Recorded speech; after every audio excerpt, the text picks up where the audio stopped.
Ist das schön hier in Österreich. Hallo und herzlich willkommen zur Austrian Pro Championship 2023 in Seefeld. 2023.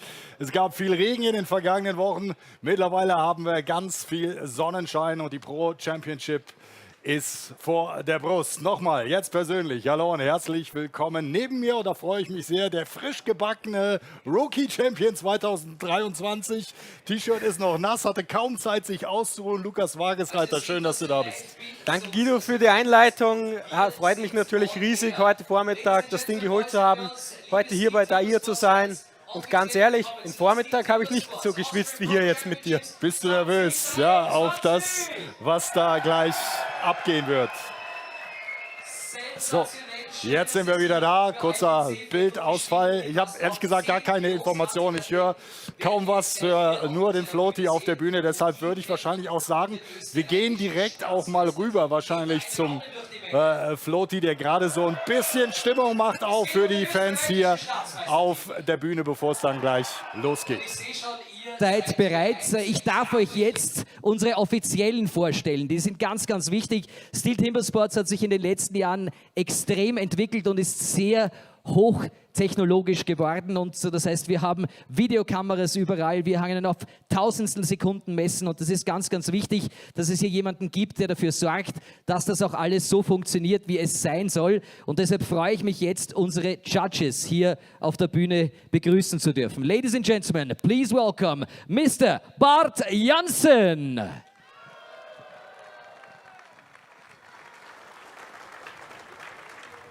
Our first judge of the day, he is assisted by Dr. Jörg Kurzenberger. Herzlich willkommen.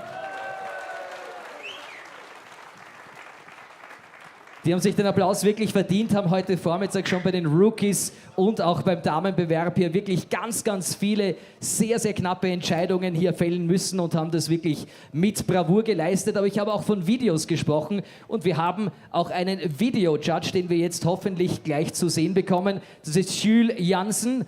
Auch er bitte hier mit einem Applaus zu versehen. Hochtechnologisiert, wir sehen es hier, der beobachtet da gleichzeitig, ich weiß nicht wie viele Bildschirme, also es wird hier wirklich darauf geachtet, dass alles höchst professionell und so gut wie nur Menschen möglich über die Bühne geht. Aber das Wichtigste bei so einem Bewerb sind natürlich die Athleten und auf die freuen wir uns jetzt ganz besonders. Ich ersuche um einen Riesenapplaus für unseren ersten Athleten, für Christian Perauer. 2019 Dritter beim Hungarian Rookie Cup und 2021 beim Austrian Rookie Cup eine Silbermedaille geholt. Also ein ganz, ganz heißes Eisen. Aber das sind sie alle 10. Und wir kommen zu unserem zweiten Athleten. Herzlich willkommen, Johannes Hansi Maurer. Der hat den österreichischen Rookie Cup gewonnen und zwar 2012 und Dritter war er bei der österreichischen Staatsmeisterschaft 2018, also auch einer, auf den man wirklich achten muss und bei dem alles möglich ist, aber das gilt auch für unseren nächsten Athleten. Ich suche um einen Riesenapplaus für Peter Ritsch. Erster beim Italian Rookie Cup 2017 und bei den National Championships, also bei der österreichischen Staatsmeisterschaft 2021, da hat er ebenfalls abgerockt und einen zweiten Platz geholt. Weiter geht's mit unserem vierten Athleten. Herzlich willkommen bei uns auf der Bühne, Stefan Penker. Ein Mann mit viel Auslandserfahrung, Zweiter beim Italian Rookie Cup 2018. Und auch er einer, der jetzt langsam aber sicher bei den Pros hineinwächst. Und das gilt auch für unseren nächsten Kandidaten. Das ist einer mit dem größten Grinsen im Gesicht und mit ganz, ganz viel Potenzial. Herzlich willkommen, Manuel Haumer! 2022 den 8. Platz geholt, 2021. Schauen wir mal, wie es ihm heute ergeht. Und damit sind wir auch schon bei unserem 6. Athleten. Ich ersuche um einen tosenden, nicht enden wollenden Applaus für Günther Dallinger. Einen 4. Platz hat er geholt 2019 bei den Staatsmeisterschaften und auch er will jetzt endlich mal hier aufstockern. Warum nicht in Seefeld bei dieser wunderbaren Kulisse? Und unser nächster Athlet, auch da darf es jetzt nochmal richtig laut werden. Der hat bei den National Championships, also bei den österreichischen Staatsmeistern, einen 3. Platz geholt 2016 und beim französischen Cup einen 2. Platz geholt. Ist schon ein bisschen her, aber nichtsdestotrotz, er ist on fire. Hier ist Matthias Hinterreiter. Schwebt hier förmlich über die Bühne, da gibt es das Shake Hands mit den Kollegen und damit sind wir auch schon beim 8. Athleten. Das ist ein Mann, der weiß, wie es ist, hier zu gewinnen bei österreichischen Staatsmeisterschaften. Hat sie nämlich 2012 und 2019 für sich entschieden. Wir freuen uns, dass er heute wieder hier ist. Herzlich willkommen, Josef Leier! Diesem Mann ist alles zuzutrauen. Und wir sind ganz gespannt, was er 2023 zu zeigen hat. Aber jetzt darf es auch wieder so richtig laut werden. Hier kommt Hermann, der Herminator Heiligenbrunner. Ein Naturereignis, dieser Mann. Zweimal ein 3. Platz bei den österreichischen Meisterschaften, einmal Silber geholt und das war 2018. Also der weiß, wie es sich anfühlt, am Stockerl zu stehen. Und da weiß man auch, das Stockerl, das muss sehr stabil sein, wenn dieser Mann hier draufsteht. Also das ist wirklich einer, auf den man achten muss, der ganz, ganz viel Kraft mitgebracht hat und den einen Mann auch fest in die Augen geschaut hat, den wir jetzt heraufholen. Das ist der Mann, den es zu schlagen gibt. Der ist auch international ein absoluter Big Player. 3-mal gab es einen 2. Platz bei der European Trophy für ihn. Einmal hat er Silber geholt beim Four Nations Cup. Und er ist 8-facher österreichischer Meister und der Titelverteidiger. Hier kommt Armin Kugler.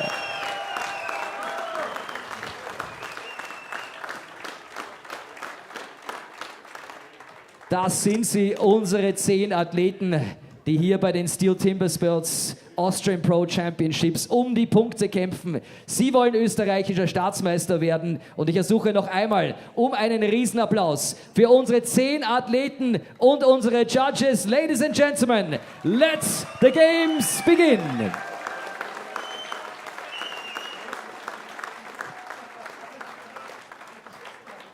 Ja, und damit gab ich dann auch gleich wieder zu Guido Hüsgen geben. Der sitzt nämlich schon im Studio und ist bereit, das Ganze für euch am Livestream zu kommentieren. Und ich bleibe noch ein bisschen bei euch, gehe jetzt gemeinsam mit unseren Athleten, weil ich mich dann auch gleich ein bisschen stärker und größer und mächtiger fühle hier von der Bühne. Danke für die Übergabe, danke lieber Flo. Wenn die an der Bushaltestelle stehen und gemeinsam einsteigen und der Busfahrer kommt da, glaube ich, mächtig ins Schwitzen, hoffentlich sitzen die nicht alle auf einer Seite, dann fährt der krumm. Also, wir versuchen da jetzt gleich dann auch viele Details zu erklären, wenn es gleich losgeht. Wir fangen an mit einem Detail und das ist, wie ermitteln wir denn überhaupt den Gewinner heute?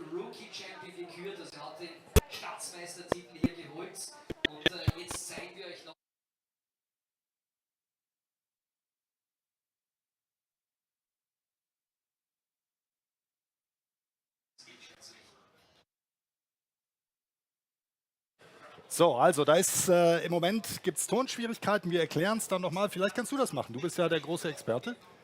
Folgendes, die Athleten treten hier heute in 3 Runden an. In Runde 1 haben wir den Underhand-Job, Stocks und Standing Block, wo die Athleten die Punkte 1 bis 10 bekommen oder 10 bis 1, wie man ziehen will. Danach kommt die Runde 2 mit Singleback und Springboard. Dort gibt es aber doppelte Punkte. Das heißt, es sind immer auch 2 Punkte Unterschied zwischen Sportler 1 und Sportler 2. Und dann Runde 3 ist die finale Runde, die Hotzo, wo dann die Punkte verdreifacht werden. Das heißt, vor der Hotzo ist nichts entschieden und in der Hotzo geht es um alles oder nichts. Hotzo ist Hotzo, so heißt es immer wieder. Overall Ranking wird entsprechend nach den Punkten geordnet. Für die Zeit gibt es entsprechende Punkte. Ganz wichtig vielleicht nochmal zu unterstreichen, es geht also jetzt nicht Mann gegen Mann, sondern die Zeit wird in Punkte umgerechnet. Der Erste kriegt 10 Punkte, der 10. dann noch einen Punkt. Es sei denn, es gibt eine Disqualifikation, eine DQ. Genau, Disqualifikation will natürlich kein Sportler erleben. Das ist die Nightmare, das, was sich keiner wünscht. Dann gehst du nämlich mit 0 Punkten nach Hause und es ist nicht lustig, denn es ist sehr schwer, mit einem Nuller noch irgendwo nach vorne zu kommen bei so einer Konkurrenz. Heißt also, in allen 6 Disziplinen muss man performen. Man darf sich keinen Ausraster leisten, wenn man hier österreichischer Meister werden möchte, die Staatsmeisterschaft holen. Und es geht ja nicht nur darum, sondern es geht ja auch um die Qualifikation als Einzelathlet für die Weltmeisterschaft. Es ist also eine doppelte Spannung auch irgendwie da. Natürlich, die Punkte oder die Zeiten des österreichischen Meisters kommen in ein europäisches Ranking und die 8 Besten von diesem europäischen Ranking dürfen dann zur WM fahren. Dort kommen dann noch die 4 Überseenationen dazu und dann haben wir die besten 12 Sportler der Welt bei der Weltmeisterschaft. Und die 10 Athleten, so sind sie aufgelistet in den Heats 1, 2, 3, 4 und 5. Ein Favorit, ja, der ist im Prinzip relativ schnell ausgemacht mit Armin Kugler. Das ist sicherlich der mehrfache Staatsmeister, der Mann, der hier zu schlagen ist heute. Den jagen sie alle. Wen hast du denn dahinter so auf der Liste? Dahinter auf der Liste ist schwer zu sagen. Ich bin heute extrem gespannt auf den Perauer Christian. Den habe ich letztes Jahr noch bei den Pros gehabt als Gegner. Ein echt harter Hund. Der wird heute den Pros einheizen und natürlich auch der Maurer Hansi, der jetzt nach zwei Jahren Verletzungspause wieder zurück ist und alles zeigen will, was er kann. Und jetzt gucken wir uns an, was denn die erste Disziplin so ausmacht, den Underhand-Chop. Umso mehr freuen wir uns für jegliche Unterstützung für unsere Athleten. Da sehen wir schon einmal die Axt, die hier verwendet wird. Absolut perfekt. Bei der Underhand wird eine Spezialaxt verwendet, die du definitiv nicht im Baumarkt kaufen kannst. Wir Sportler beziehen sie meistens aus Neuseeland, Australien oder Amerika. Die Axt ist geschliffen auf 13 bis 14 Grad. 800 euros for one of these axes, so they are very, very sharp and very, very expensive. There are many different versions of blade shapes that are used in these axes, so it'll be up to the athletes to figure out which ones to use during the underhand chop. Now, the underhand chop is a discipline that simulates cutting through a falled tree, and the rules of the game here are that the block must be cut through from both sides. An athlete will be disqualified if they don't split the block completely or if they cut into the footholds as a manner of safety. And now we have our first heat ready to go with Christian Perauer and Manuel Heumer coming up on the stage. Heumer. So there you can see the world record and national records right there in front of you. The world record by this particular discipline, the underhand chop, is held still by Braden Meyer, who had an incredible 12:01 at the Australian Pro Championship in 2022. And the man is an absolute beast when it comes to the underhand chop. Will somebody today be able to break that world record? That will be a very difficult challenge as we get ready to go with heat number 1, discipline number 1, round number 1. Here we go. Stand to your timber. 3, 2, 1, go! Nice even start by both of these guys as they are kind of in sync for the first 3-4 drivers. You can see there, Perauer getting some nice big chips out of his block. Precise hits there, not too steppy, and he should go over to the other side fairly soon. Manuel Heumer already on the other side. A step down by Perauer is going to kill some of his time off as Heumer definitely has the advantage as he's got a nice big open face on the second side facing the audience here. And they are enjoying it. The heat is there, and oh wow, fantastic time by Heumer. 30.17, that's a personal best for the big man Perauer, struggling on the second side.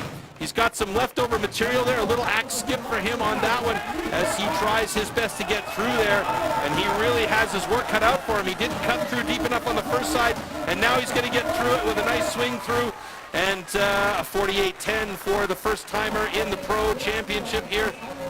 So he's got himself a personal best that he can work off of now.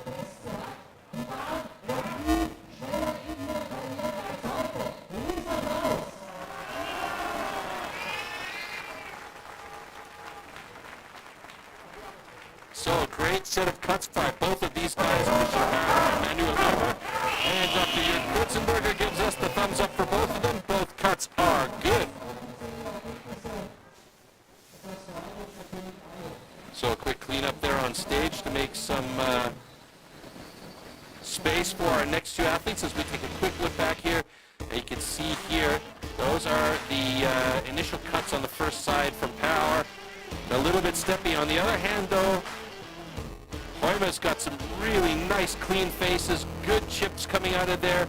A fantastic transition there by Power. However, he did step down and he didn't have the balance, so this is a very important rule here. He made sure not to swing that axe when he had his foot on the floor, because if you do, that counts as a DQ. Meanwhile, Manuel really enjoying that one. He was pretty stoked by a very good personal best of 29.68, and he has set the time to beat in the underhand chop, as we have two more guys coming out onto the stage, Johannes Maurer and Josef Laya.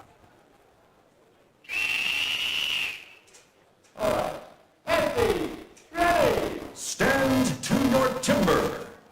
3, 2, 1, go! So Josef Laya knows what it is to be the national champion, and he wants to have that top of the podium back. He still works hard. He's still absolutely relevant. Very, very fit man. And he's got the greatest mustache when he's on his game in timber sports. I have to be honest there. He's got a really wide open face on the first side here. A couple of straight in cuts though, which is something that they don't want to have. And moving over to the other side, Josef is already working that second side. And so is Johannes Maurer. Big chips flying out for Maurer. He's got a very accurate set of cuts there. You can see he's really clean, and he should be through fairly soon now. Josef Laya got a couple of steps in there as he's trying to find his way through that block. Still got some material on the backside that he's got to cut through as well. Maybe he left a little too much back there, but it looks like it's wiggling and waggling, and Josef Maurer gets through in 51.68. Johannes Maurer, Josef Laya, still trying to get through that second side. You can see there's a lot of material still there. And it could be that he saw that Johannes Maurer moved over to the other side of his block before him, and he wasn't ready to get over to the other side. And now he's really struggling, and it's going to be a tough one. Oh, but he's got it through in 1:17.07. That is quite a slow time for Josef Laya. And I think that was mostly by virtue of having not cut through one or two extra hits on the first side of his block.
And there you can see the final driver through from Josef Laya, but the time for him, not really what he wanted to have, and definitely well off his personal best there.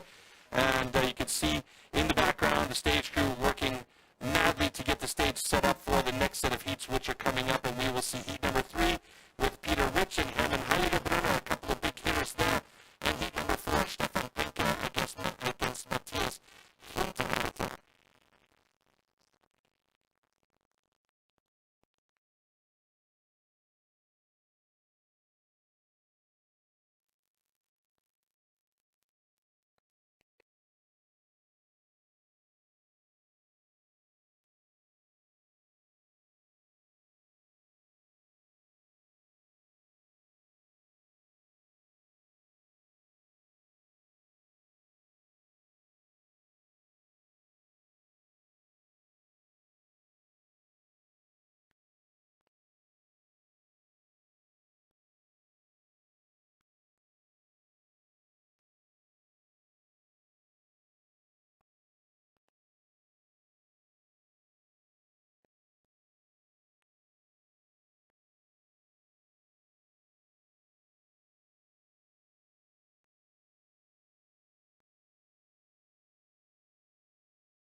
the disqualification.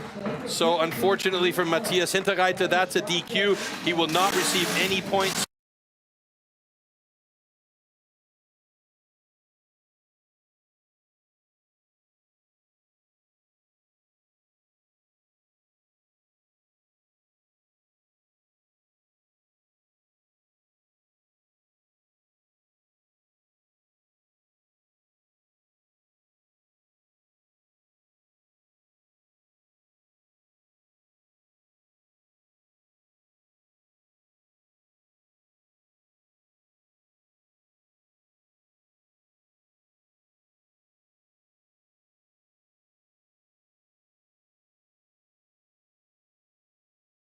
But that is unfortunately for him a disqualification, so Hinterreiter will have a DQ here and 0 points for underhand chop.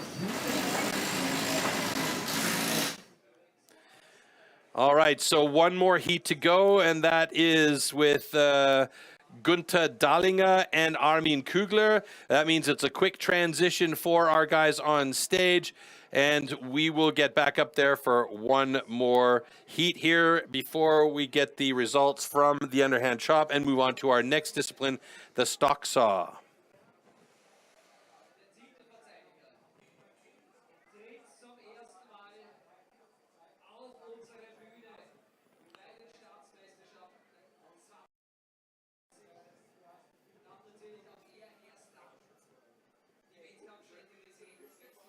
So our German moderators are struggling in the temperature out there. I can completely sympathize with them sitting here in the box with the sun shining through.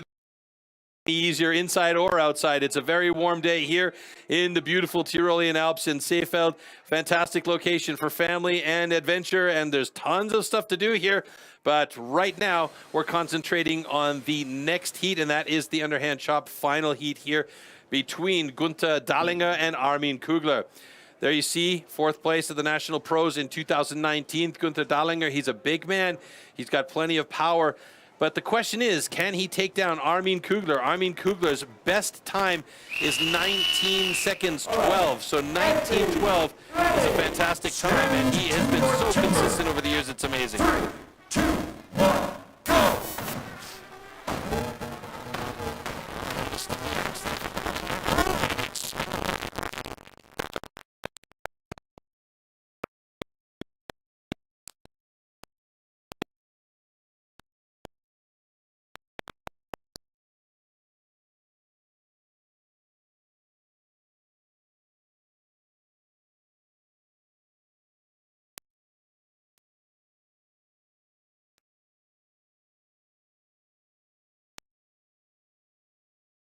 The remaining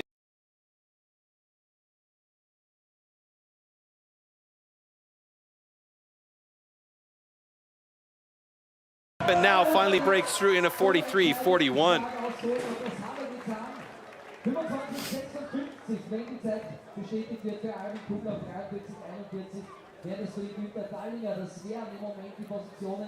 So that was a good run from Armin Kugler. And Armin's not a dumb guy. He saw that the times by the other guys were close to the 30-second mark or over, and he knows that he can cut under 20. So he took it easy on that one. He didn't really push hard. He made sure that he's going to save some of that energy.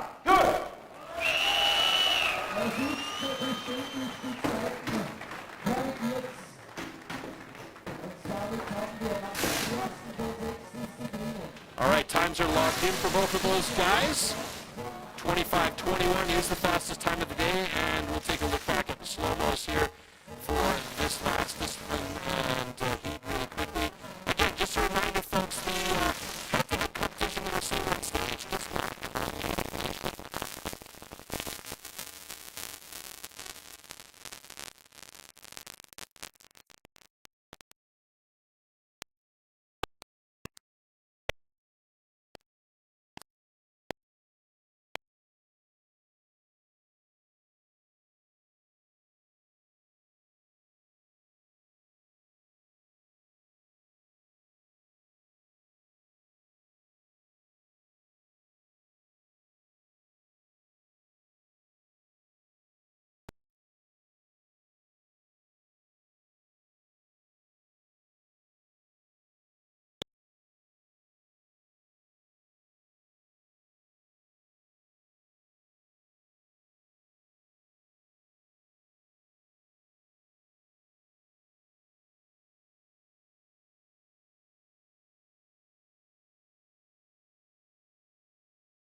both cuts are good.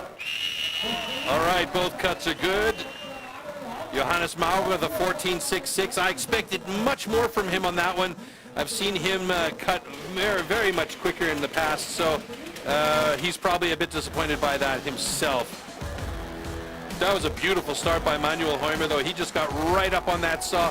First cut, it was a fairly good-sized cookie. I've seen thinner, but that wasn't super thick. Now, the second cookie by him was pretty well targeted, well aimed.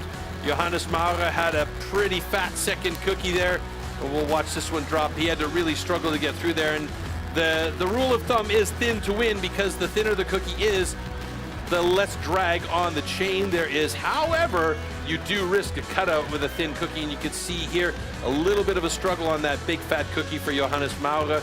But Manuel Heumer with an 11.73 is the time to beat, and that's another personal best for Manuel. As we go on stage now with Josef Laier and Matthias Hinterreiter, both of them by the tail of the tape, pretty evenly matched up in stock saw.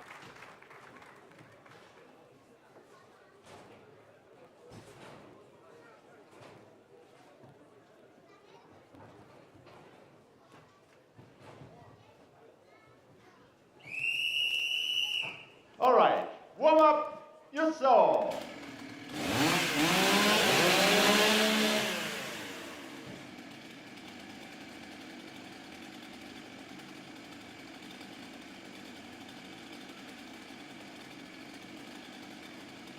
Ready.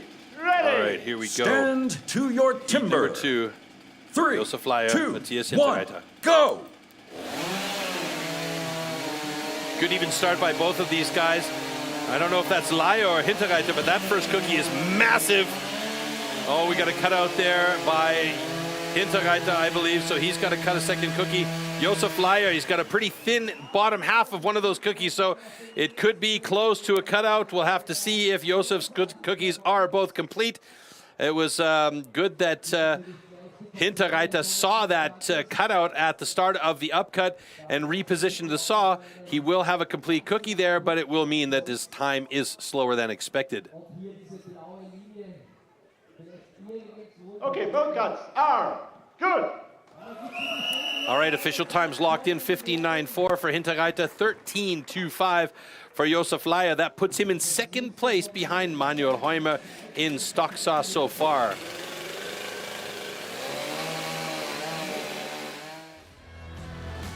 Really nice even start by both of the guys. You can see on the left-hand side Josef Laier, and there is the first cookie by Matthias Hinterreiter. You can see it's a very, very thick cookie for Laier, and the second cookie he's got to be careful. And there's the cutout, and he noticed it, which is a good thing. Moved over a few centimeters. He still had some space. So the first cookie by Hinterreiter was actually very nice. It was a good thin cookie. The first cookie by Josef Laier was a monster, though, so that didn't leave him a lot of room to make any corrections, but he didn't have to. He had a good, clean second cut on the upcut.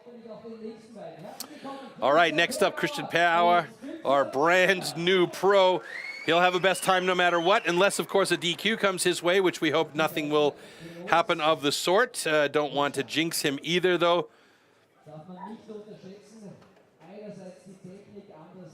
So Christian Perauer and Günther Dallinger, excuse me, in heat number 3 here. All right, warm up your saw.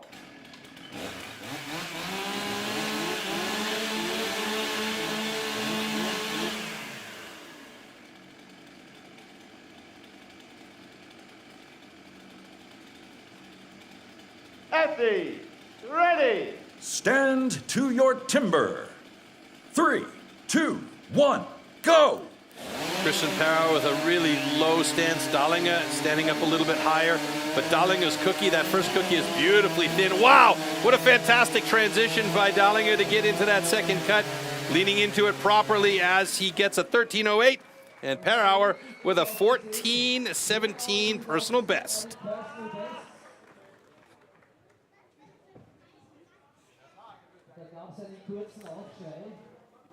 Wow, look at the angle on that second cut, though. Wow. That is madness. And he did have a tap in there, which could cost him and give him a DQ. Let's see. Okay, stand A, DQ, cut the line. Stand B, your cut is good.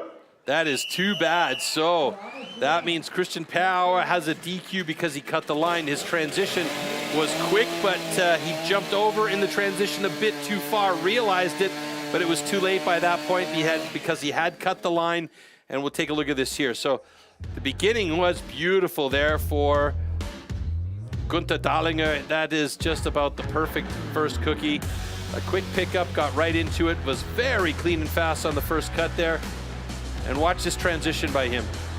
Bang, into the second cut, really, really nice. If we could take a look over at Christian Power's second cut, we didn't see the transition, and he's got quite a steep angle on his upcut, so that's going to, reduce some of the power. But the cookie was nice and thin, so that's one thing that you can say in his favor. All right, next up, Peter Rich going up against Hermann Heiligebrunner. Hermann, very good with the stock saw in hand with a 1060 as his personal best, not too far off the world record.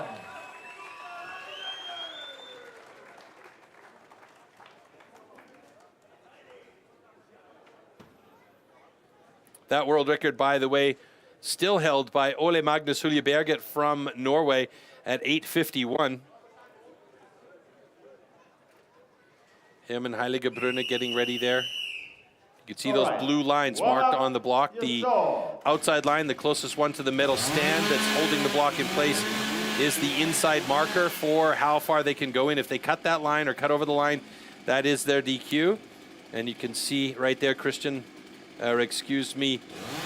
Rich doing a couple of test lifts to make sure that he's got exactly everything as planned. 3, 2, 1, go! Nice start by both of these guys. Peter Rich, Heiligebrunner coming to the bottom of their cuts pretty even. A little bit of a hiccup there by Peter Rich as he repositions, but he's got a quick second cookie. Heiligebrunner, hiccup is got two cookies on the deck, but the time was a bit slower than expected from him in 16:91. And a good time by Peter Rich, though, at 12:34 after adjustment. Well, that will put him up into second place with Heiligebrunner sitting in seventh with the 16:71 if all things stand equal.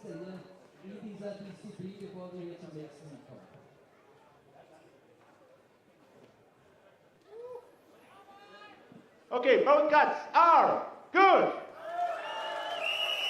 All right, so there you have it.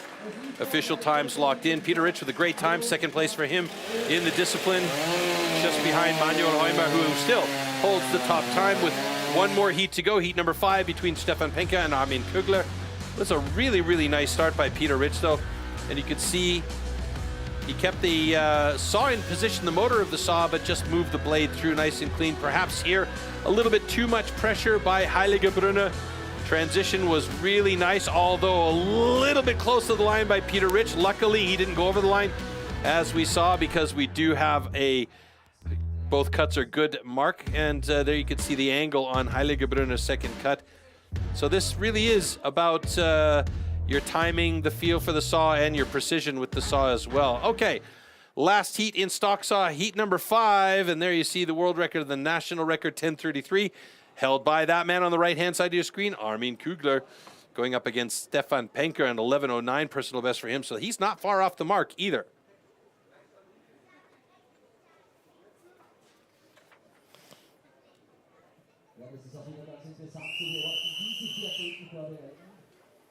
All right, warm up your saw.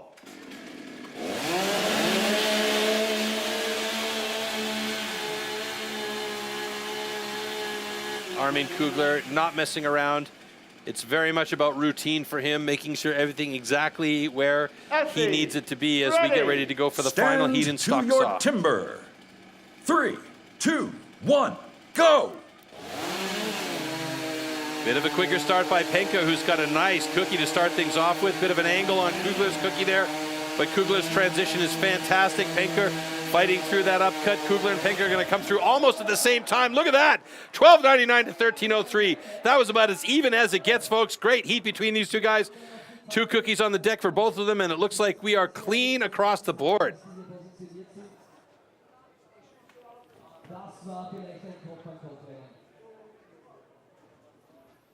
Okay, both cuts are good.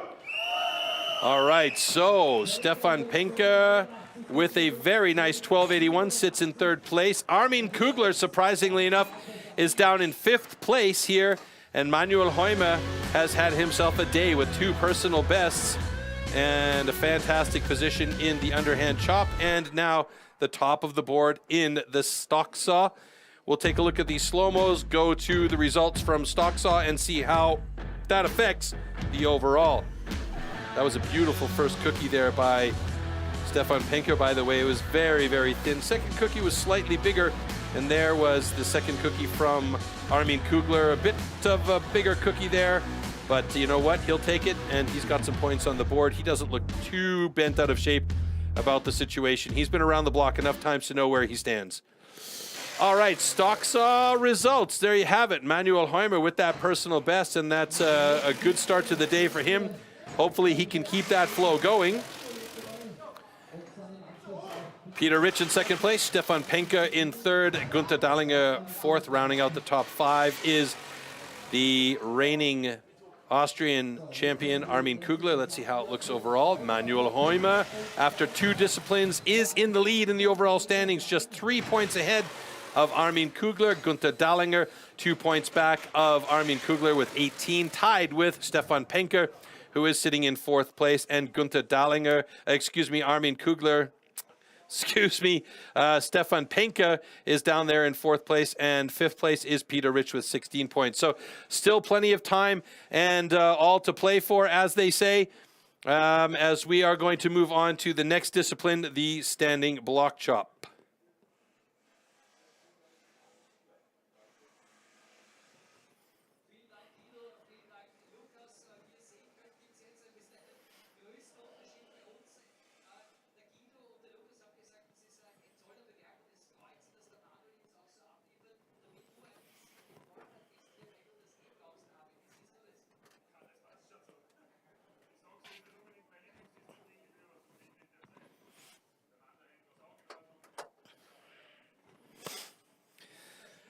So he just said that the stock saw is not his best discipline, and that he's going to focus on getting through the remaining disciplines as well as he can.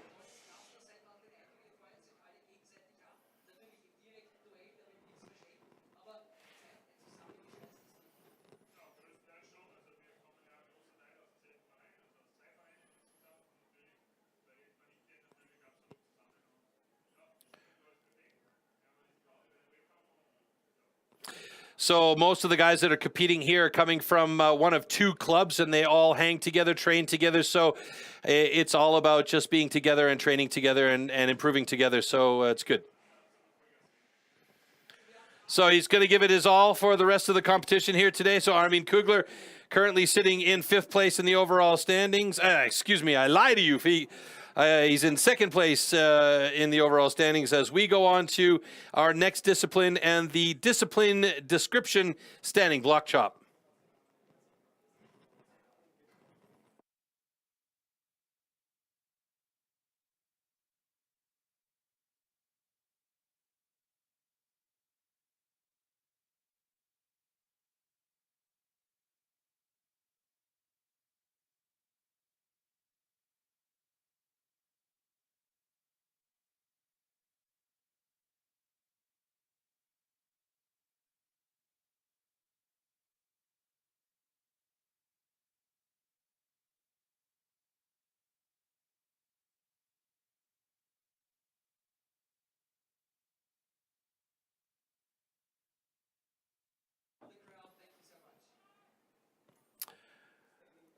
All right, standing block chop is the discipline that simulates chopping down a tree.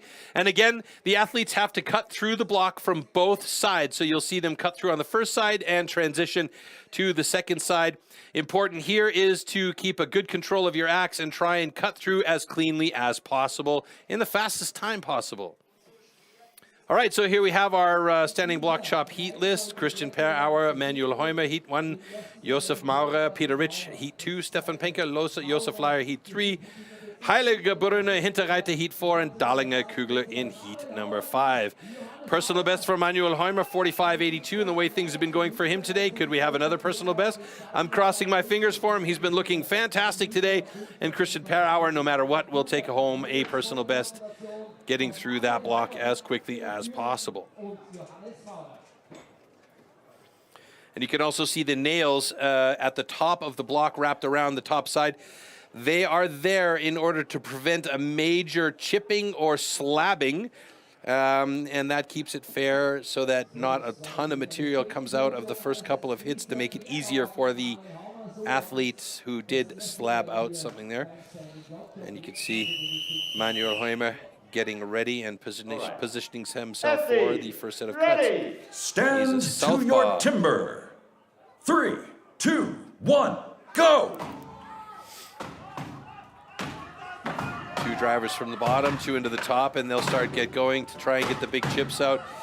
Per-Auer looking very good. He's got some nice big chips. He's gotten deep on that first side. He's got to extend that axe out a little bit, get a bit farther onto the other side of his first cut, and he has moved over to the other side first.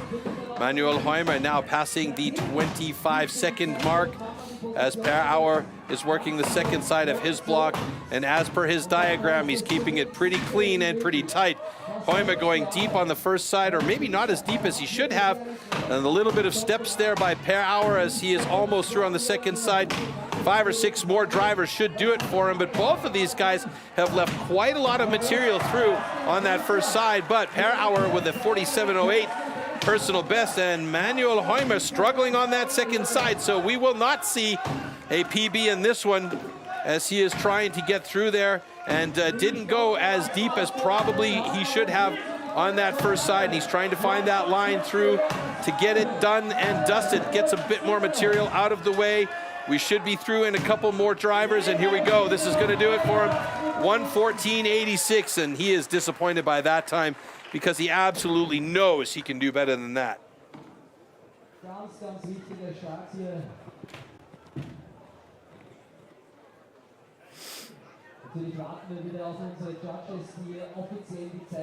Let's not forget, when you're on stage, folks, the adrenaline is pumping, and it's after you've done 2 disciplines already, so you're going to be a bit tired. You got to manage your breath and manage your power output here. So we do have 2 good cuts, but Christian Per-Auer with a 46.80 as the time to beat at the moment in heat number 1, as the crew will clean up there, and we'll take a quick look back at the slow-mo here. Very nice start by Per-Auer. Really good drivers, really good action from the hips. There you can see he starts stepping a little bit there. I like to call it salad, but he got some nice chips out. Manuel Heumer, actually, he had a couple of good big chips come out early on, but it took him about 5 or 6 drivers to get those big chips out. There was some stuff in the way. There's that final hit from Per-Auer. And Manuel Heumer, he had a rough second side on his block. Now, it could be that there was a knot there. We didn't get a picture of the backside of his block, but it took him a lot longer to get through there than planned, obviously.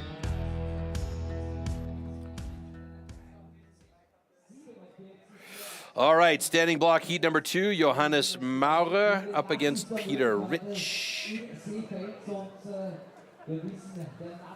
And for a diminutive fella, Johannes Maurer's got some power.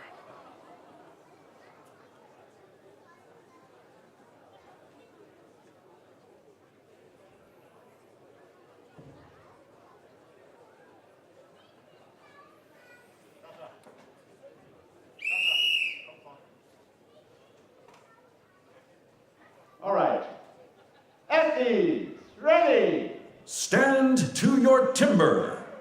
3, 2, 1, go! Right away, Maurer gets into it, trying to throw everything he's got into that block. You can see he too has some chips waiting to come off. Finally, they start to fly.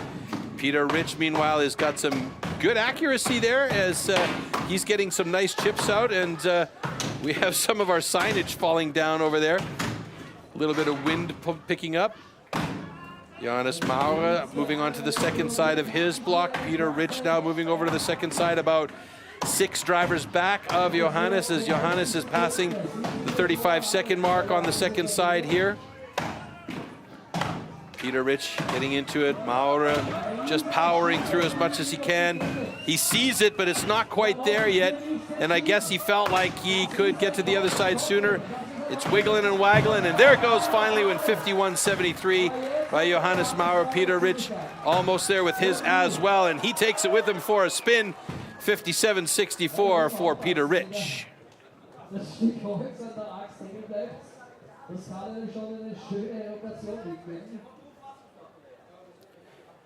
So Peter Rich in third place there, Johannes Maurer in second place, and Christian Perauer with his personal best still atop the ranking in standing block chop. Okay, both guys are good.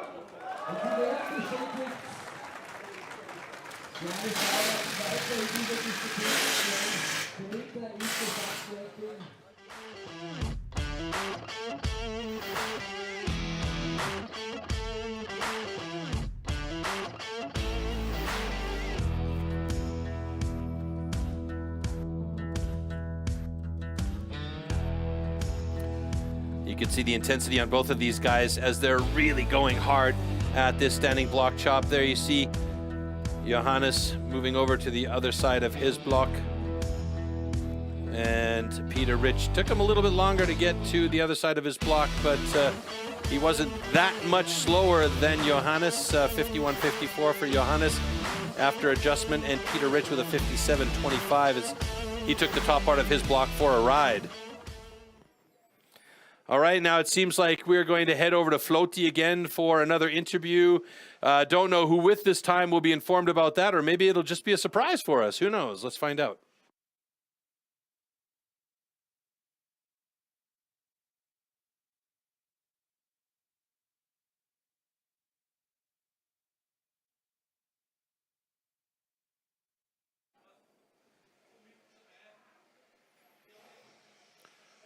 Yeah, great. In the middle, sticking with it, and perfect.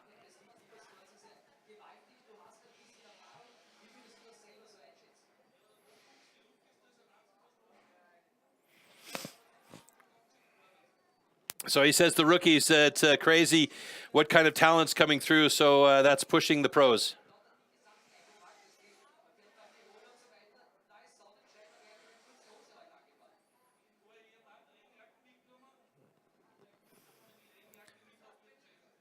So he brought the rain jacket with, but doesn't need it anymore with the weather today. So Johannes Maurer going to head backstage and get ready for the next set of disciplines coming up later on. Whether he'll be there or not remains to be seen, but we still have a few more heats to go first before we move on, and that is going to be heat number 3 with Stefan Penka and Josef Laya coming up shortly.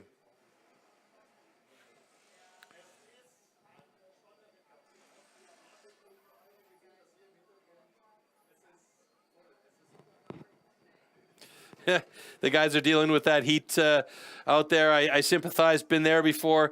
It is very warm, and when you're standing there on that stage outside in the studio in the open air, it is incredibly warm. As we are ready for our next heat on stage, we're going to head up there and check out the heat number 3 between Stefan Penka and Josef Laya.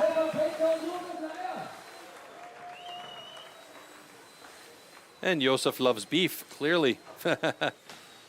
So you can see the tail of the tape definitely gives the advantage to Josef Laya with a 27.92 personal best. Stefan Penka has a bit of work cut out for him if he wants to catch up to that time. His personal best 42.40, but you have to know these guys have all been training and making sure that they are on point.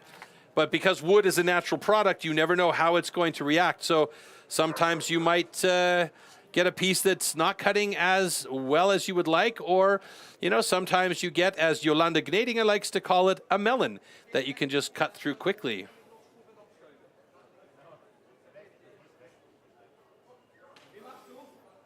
So a little bit of discussion about position on stage at the moment, and just making sure that there is room for these guys to swing their axes here. Okay, looks good. Now we can go.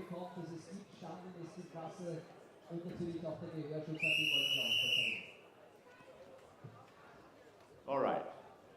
Estes, ready. Stand to your timber. 3, 2, 1, go! Nice start by both guys. Josef Lyer getting some good chips right away, and Penka starts to chip out as well. Here it's about the accuracy, making sure those angles are right just to be able to get those pieces out. When the guys start getting tired, they start cutting in flat though, and that's what you're seeing Josef Lyer do right there. A couple of flat hits as he switches over to the other side, leaving a lot of material on that first side. Penka might have made the mistake of following him around as well, as he didn't really get too deep on the first side from my view here. And Josef Lyer looking to get through there fairly quickly now, and he's done it in 37.05, a surprising time. First side, and Stefan Penka gets through in a 43.32. So not quite his personal best, but pretty close at 43.32, and that will be adjusted to 42.17. And Josef Lyer with a 36.62.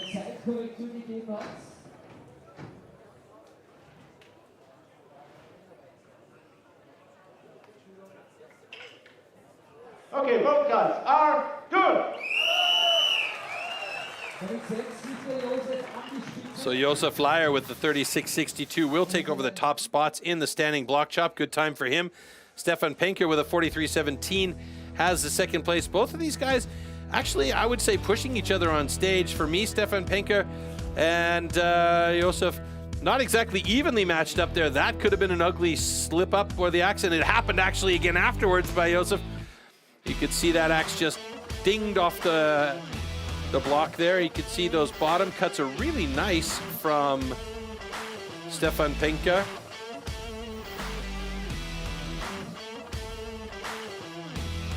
And here's that final driver from Josef Lyer. A couple more drivers for Stefan Penka there as well. And he gets through it with a final push through. Fantastic. Good job by both of these guys.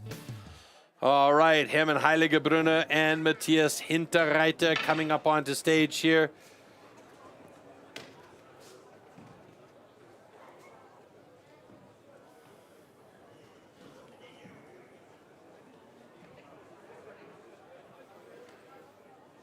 Hermann, fairly intense.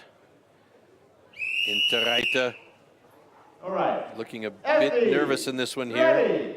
Stand to your timber. 3, 2, 1, go!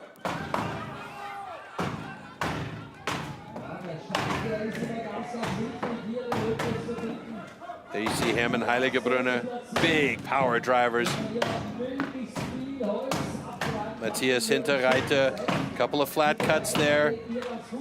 Looks better from down below. The cuts are not so deep on that first side as he switches over to the second side.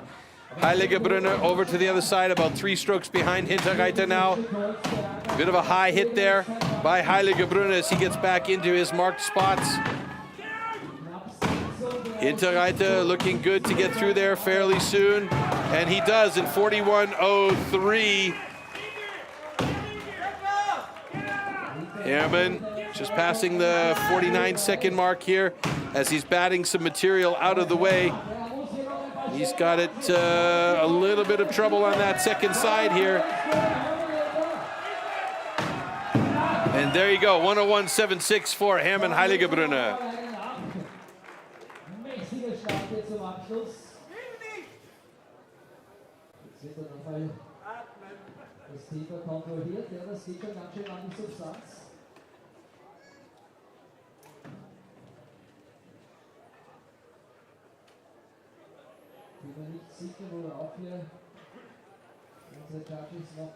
All right, so waiting for the final call from Dr. Jörg Kurzenberger. Okay, both cuts are good. And you hear that whistle in the background. That gives the stage crew the indication that it is safe to come up on stage and get their work done. We'll take a look back here at the heat between Hermann and Matthias. You can see Matthias on the right-hand side of your screen there. We saw him go fairly nice and deep into that first side. A bit of a high hit there by Hermann on that first side, but didn't seem to affect him too much. And based on what I've learned in the last little while, you know, a little bit deeper on that first side isn't going to hurt you if you take 1 or 2 extra drivers there before going over to the other side. You can't play the game based on what the guy on the other side of the stage is doing. You have to play your game. And there you see Matthias with that nice final driver. And Hermann struggled with a few extra drivers on that second side, but did finally do it in a 1:01.57. That puts him in 7th place in the standing block chop results, with Matthias in, where is he? Number 2 with a 40.82. So a very nice result for Matthias Hinterreiter. Josef Leier still on top of the standing block results in first place. He's got the 12 points for the moment, but there is one more heat still to go, and that's between Günther Dahlinger and Armin Kugler.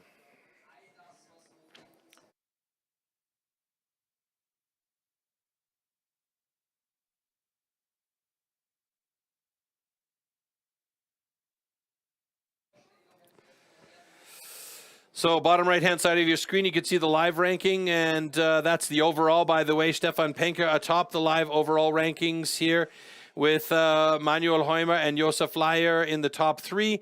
And it looks like we're going to go back up to the main stage for our final heat in the standing block chop. Now, folks, let's not forget, we are on the 3rd discipline, and that means this is the final heat of round 1, and we will lose the bottom 2 athletes after this heat is done. So we'll see when we get our overall standings who is going to be moving on to round number 2 to compete in single buck and springboard.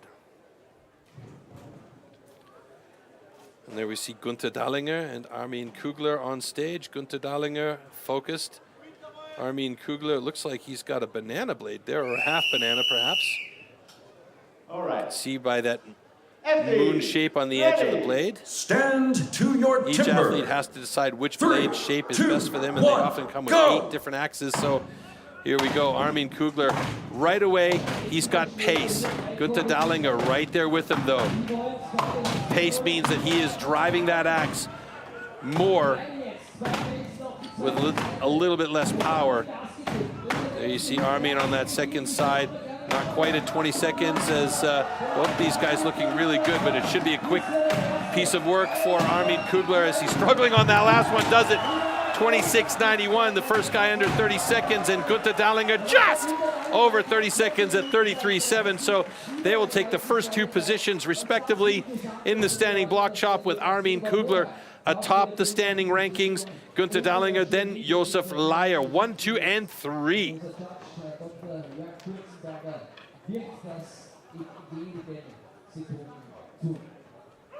All right, both guns are good. Yeah. So Armin Kugler, again, consistency, quality. The man is always dependable when it comes to staying among the top. And you can see right away, even in slow-mo, you can see how quickly he is moving that axe into the wood. Günther Dahlinger, same thing. The skill and the power and the accuracy of these guys is just absolutely unmatched. It's amazing. Move over to the top chop here, and he'll put a little bit extra length in it, coming over to the far side of the block to get those chips out, and then moves that axe out, moves around to the other side, and gets going on the second side. Günther Dahlinger was not that far behind, maybe a half stroke to a stroke behind as they went to the second side, keeping that power up and that pressure up. And it was a really nice final couple of drivers here. Armin thought he had it about 2 hits ago, and then he saw that top block starting to wiggle and waggle, and it was real close, and it was about 4 strokes away before Günther Dahlinger joined him there. but both of them good times. They'll take it. So here we look at the standing block chop results here and how it works into round one. We'll take a quick look at how that switches things around in the overall standings, and that means we are going to lose Matthias Hinterreiter and Christian Perauer. They are out of the competition for the remainder of the day. Our top 8 athletes, Armin Kugler, Gunther Dallinger, Stefan Penker, Manuel Heumer, Josef Leier, Peter Ritsch, Hermann Heiligebrunner, and Johannes Maurer will be moving on to round 2, and they will compete first in the single buck. And people are lining the hills around the area here to get a nice overview of the whole space, kind of staying in the shade to avoid getting heat stroke. It is so hot here today. You wouldn't think it because the temperature is only around 25, 26 degrees, but these high altitude temperatures can really be tricky. It burns quickly. All right, let's take a look at the single buck tool and discipline.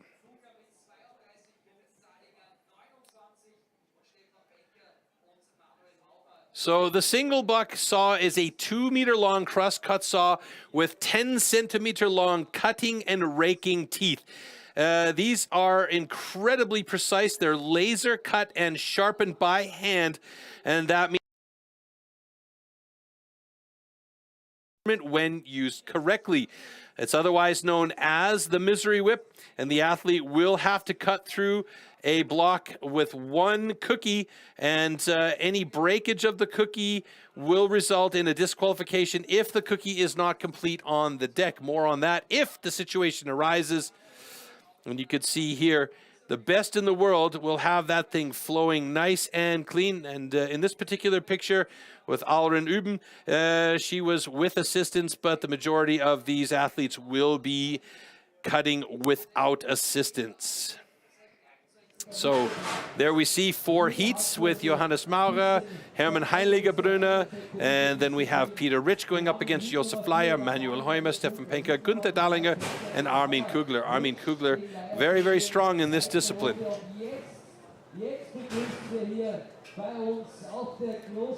All right, Johannes Maurer going up against Hermann Heiligebrunner.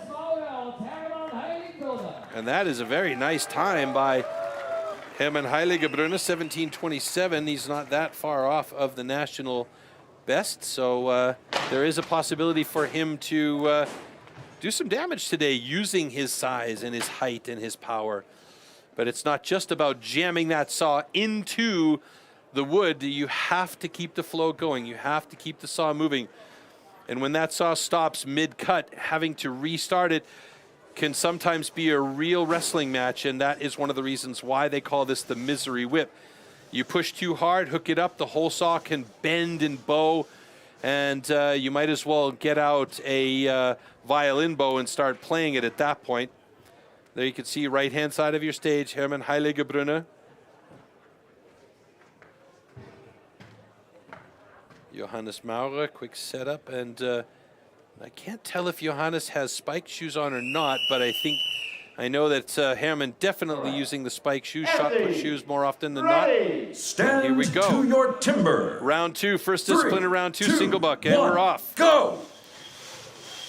Beautiful start by both of the guys. Heiligebrunner using the entire length of the saw. Maurer doing exactly the same thing. Ooh, a bit of a hook up there, too much angle. That stopped him up and he had to restart that saw, but he was quick about doing it. Heiligebrunner looking good, getting close to the bottom of his cut here. Maurer, another massive hookup as he's had trouble. Heiligebrunner, too much angle as well, and Hermann Heiligebrunner with a 20.87 and Johannes Maurer with a 24.63. He'll take that to the bank as a personal best.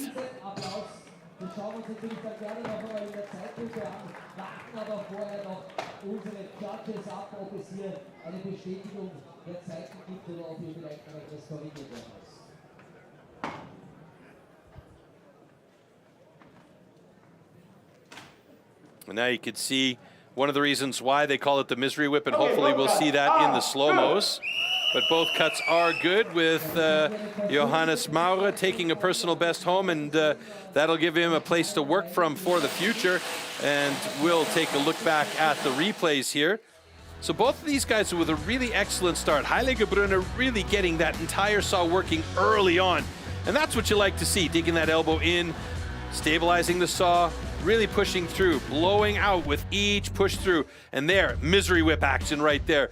Johannes having the same problem. Let's take a look here as he's starting to slow up mid-cut here, but he kept the saw moving. He did have a couple of hookup. There's another big hookup from Heiligebrunner, but he managed to just tip the saw a little bit and keep it moving. You can see how efficiently it does cut when it's moved cleanly through the block. They're so sharp, those cutters and raker teeth. It's just unbelievable what you can do with these 2-meter-long cross-cut saws. Okay, next up, Peter Rich going up against Josef Laya.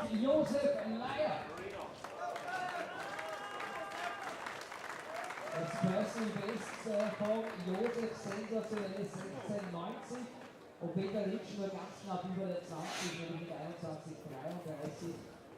Das sind beides Zeiten, I appreciate how Peter Rich set that saw up. He tipped it onto the ground with a steep angle to make sure his line was completely straight, and then brought the saw up into position to set his cut line.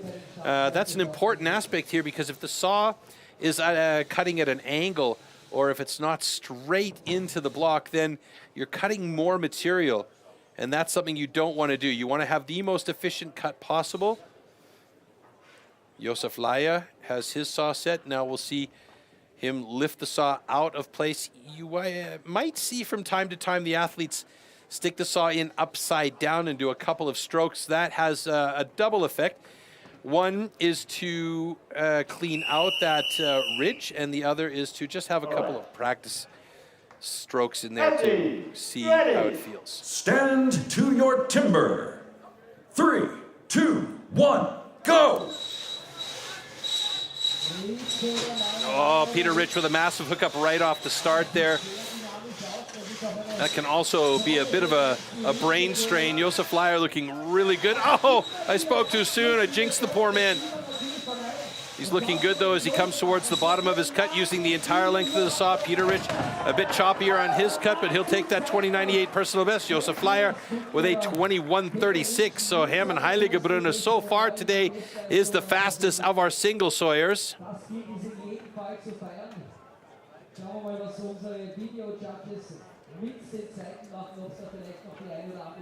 Peter Rich with a 27.7 sitting in second place now, and Josef Laya in third place. And both Peter Rich and Johannes Maurer have personal bests in this discipline, so that's great for them. Fantastic. Love to see that every time. Okay, both cuts are good. And you can see the spiked shoes from Josef Laya there. Again, those are usually shot put or javelin shoes where the spikes go all the way to the heel, and they're used to give the guys as much grip as you can possibly find on the floor up there, because it can sometimes get slippery with all the sawdust and everything, even with the guys doing a great job on the pit crew to make sure that it gets really well cleaned up. All right, and you can see here that major misery whip action for Josef Laya as the saw just stopped mid-cut. Same thing for Peter Rich there. So these guys pretty evenly matched up in this particular moment. They're only about 1 second and change, not even apart. So a good battle between these two. Peter Rich pretty pleased about that time, though. He'll take it as we'll get ready for our next heat. It's Manuel Heumer against Stefan Penka. So in the first round, Manuel Heumer in the first two disciplines managed to get personal best. Not so great in the third discipline, the standing block chop, where he was well over a minute to get through that block. And here's an opportunity for him to redeem himself after the standing block chop in a discipline that he should be quite solid at, because he is a tall man.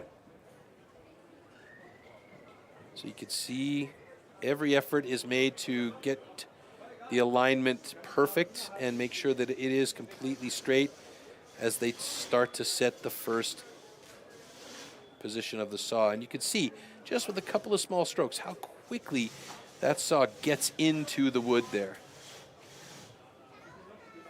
Theoretically, and I haven't actually tried this myself, but theoretically, you could place a saw atop the wood and slide it back and forth with one hand and still cut through the wood, but that would be slow, and we're not about slow here, we're racing today.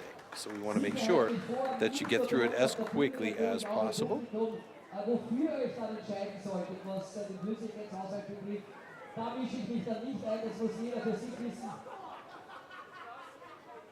So Manuel Haume with just jumped into German there. Manuel Haume has himself a brand new single buck saw, I've just been informed.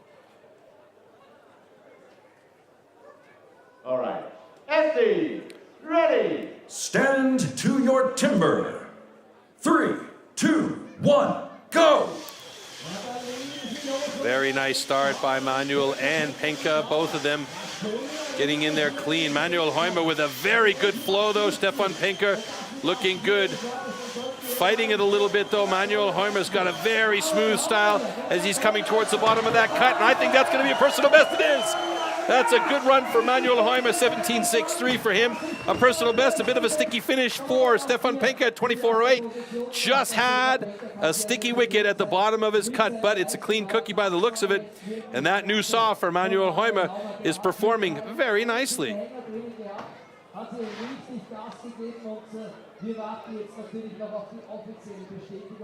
Unserer Judges, aber wenn diese Zeit steht, dann macht wieder einen mächtigen Sprung nach vorne. So that is a fantastic day so far for Manuel Haume. From 4 disciplines, 3 personal bests, and the fastest time in the single buck so far. So he is in the lead in the single buck, and that does put him in the lead in the overall for the moment. But we still do have one more heat to go, and that's with Günther Dahlinger going up against Armin Kugler. You can see here, Manuel just had great flow. I mean, it was a beautiful thing to watch. He had nice flow. The saw wasn't rocking around a lot with Stefan Penka here.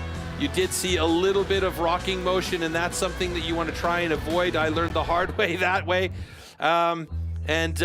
That just keeping the saw going through the wood with a beautiful final cut there for Manuel, and that was a lovely single saw for him. Very good job. And there you can see a little bit of a hookup on the draw through for Stefan Penka, but nevertheless, he's got himself a 23.75, currently sitting in 5th place, and he's a couple of guys that could really do some damage to the overall standings here.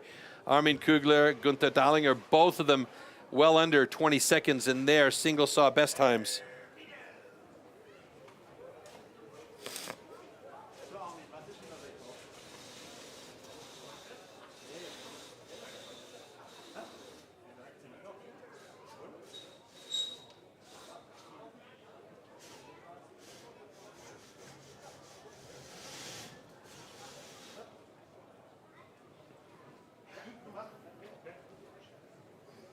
So there you see the time that Armin Kugler would need to get in order to take the lead.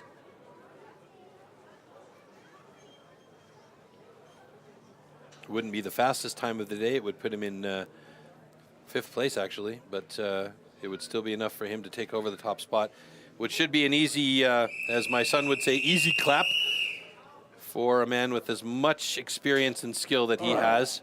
Andy, ready. Stand to your timber. 3, 2, 1, go! So Günther Dahlinger struggling a little bit to get that nice flow. Armin Kugler, meanwhile, has got that saw moving tip to knuckles. Dahlinger finally got the flow as well. As Armin Kugler going to have a fantastic time of 15.14. And Günther Dahlinger, whoa! He got a bit hooked up there, but he got a 20.18. That puts them 1 and 3.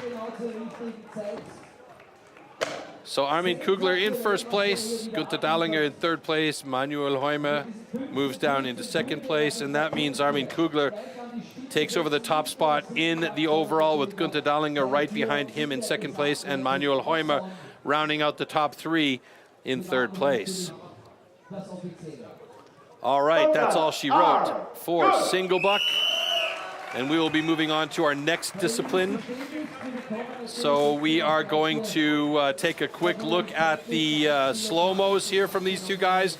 And the slow-mos are faster than any time that any of the moderation team have cut on the single saw. Unbelievable, look at that. So a bit of a struggle there by Günther Dahlinger as he kind of hopped the saw along. And meanwhile, Armin Kugler, he got into it and he just kept going with nice, clean flow, and he had the rhythm. And the rhythm was a dancer for him today. So he cut through clean in a time of 14.92 after adjustment and after it was made official. So that was definitely enough. And at the bottom, you can see there a little bit of an angle on the cut. So Günther Dahlinger struggled at the bottom, but he was also under 20 seconds when they readjusted the time. So 19.88 was his official time. So here come the single buck results with Kugler, Heumer, and Dahlinger are the top three there. Heiligerbrunner in a good position in fourth place. Peter Rich, Josef Laya, Stefan Penker, and Johannes Maurer rounding out the top 8.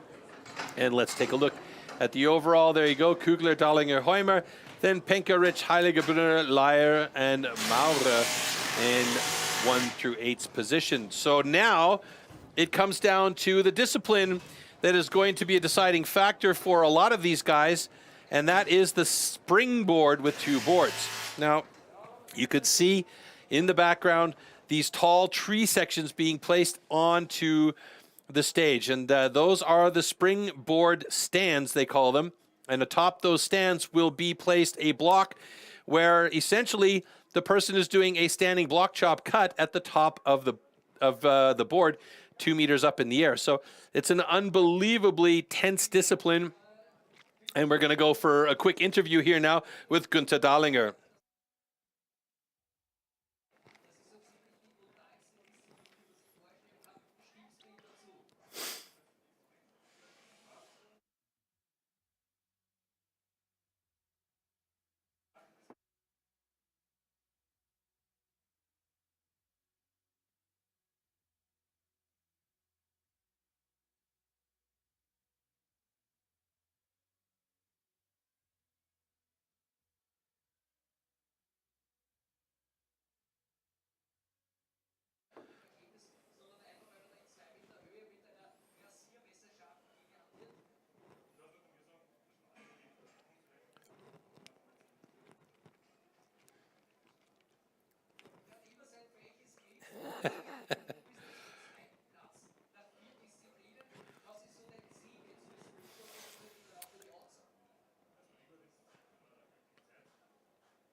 So short and sweet, basically what Günther Dahlinger said is you got a love-hate relationship with the springboard, but if you do it a few times, it becomes fun to do, and it can be very interesting. The next question was if he feels nervous about being 2 meters up with a razor-sharp instrument in his hand, and it's like, you know, with enough practice, it's not the issue.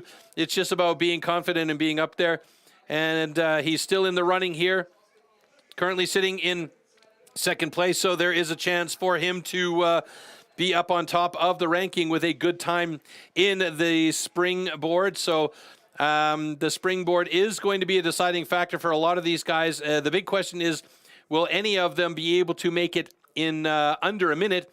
The next question is, are we going to see any DQs because of going past the allowed amount of time, which is 2 minutes and 30 seconds. It's a very difficult discipline because there's so many things going on.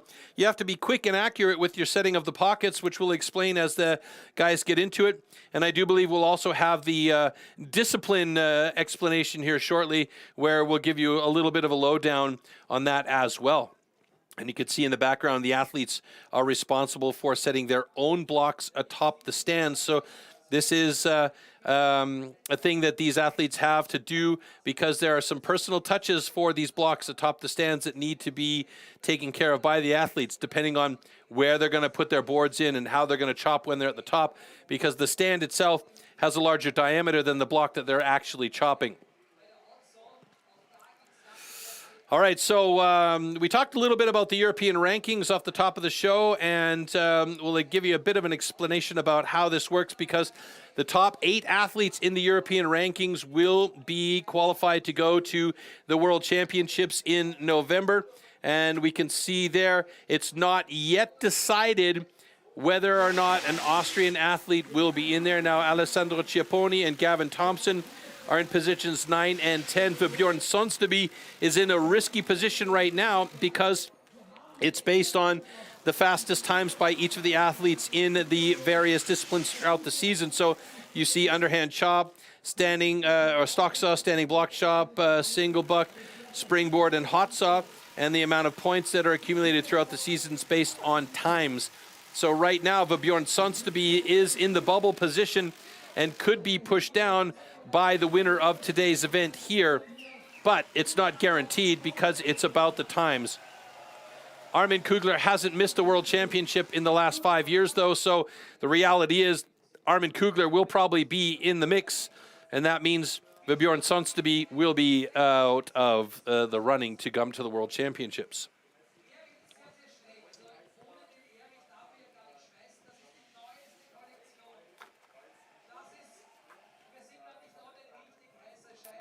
All right, so the discussion continues about how the European ranking works with our German commentators, and the stage is slowly getting prepared in the background there.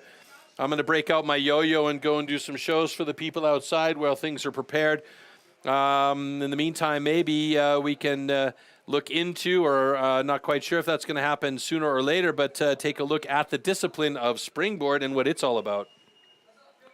First, the coming competition. So you can see there's a lot of video on demand for you guys. The Polish Pros, the European Trophy, the U.S. Pro Championships, the Nordics, and the Swiss Pro Championship, which just happened last week. Today, the Austrian Championships live right now. Hello, everybody. Tomorrow, the European Nations Rookie and Pro back-to-back. That's going to be via live stream. The German Pro Championships coming up on the 1st of October. And that will be also via live stream. And then on the 3rd and 4th of November, the Team World Championships and the Individual World Championships, respectively. We will be there for each of the following events over the next 2 months, and we hope you will join us for all of those, especially for the World Championships in Stuttgart.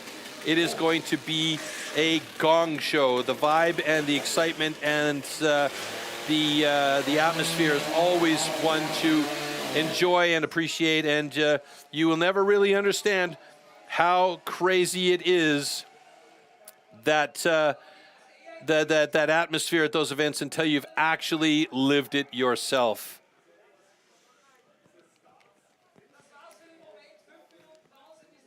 So now, back in 2016 at the World Championships, Sterling Hart absolutely destroyed the springboard world record with an incredible time of 35 or 36 seconds. Recently, Walter Page in the United States at the U.S. Pro Championships beat that record, and none of us thought that that record would fall ever again. It was so incredibly fast, and hopefully we can get a quick look back at that particular record.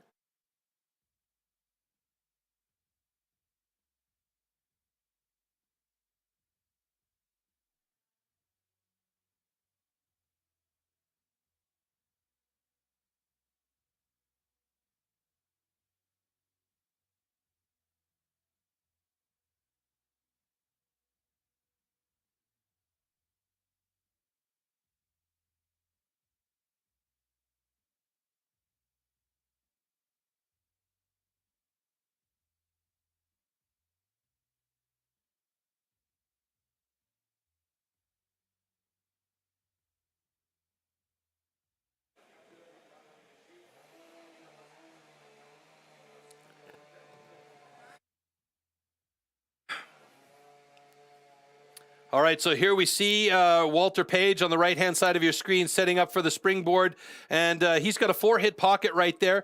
Digs in that board. It's got a beautiful first board, but that first board is really inconsequential as long as it holds. He's got a 4-hit pocket on the second board, doesn't do any house cleaning there, gets up onto that second board, and he absolutely goes to work on that top block of pine, and just passing the 22-second mark, and he is absolutely working so quickly here, and this is going to be the new world record time of 35.43, an incredible feat by Walter Page, and the previous world record holder, Sterling Hart, sent him a note and said, hey, congratulations, buddy. So there you go. That is the sportsmanship that we have here in STIHL Timbersports. And of course, you have to know that Sterling Hart was a little bit heartbroken to see his world record fall. But the only thing that we can say about Walter Page is it was an incredible effort to get up there, climb up that tree, and basically bite a big chunk of wood out of that top block in 35.43 seconds. A great job by him. Big congratulations to Walt Page. And I'm pretty sure we'll be seeing him with the American team at the World Championships, battling away in the team competition. In the meantime, we're just waiting for the last bits and bobs to be set on stage, and hopefully we'll have the discipline explanation for you shortly.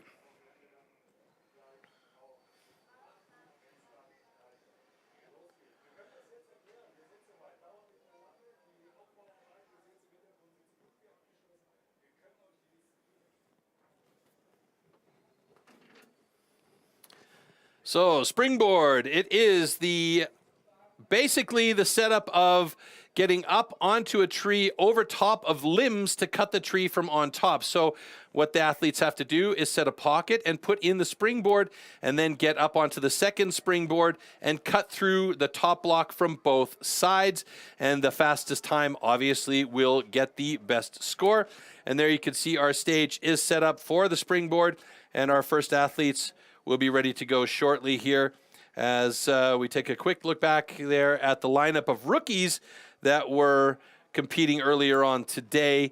And the women competed in the morning, the rookies in the early afternoon, and now we are on to the pros in springboard, as our first heat will go in just a second with Johannes Maurer and Hermann Heiligebrunner. Second heat will be Peter Rich against Josef Leier. Heat number 3, Manuel Heumer against Stefan Penke. And heat number 4, Günther Dahlinger against Armin Kugler. Now here, for me, this is a discipline that needs to be done perfectly. There is no messing around with this one, and you can see these personal bests are quite long.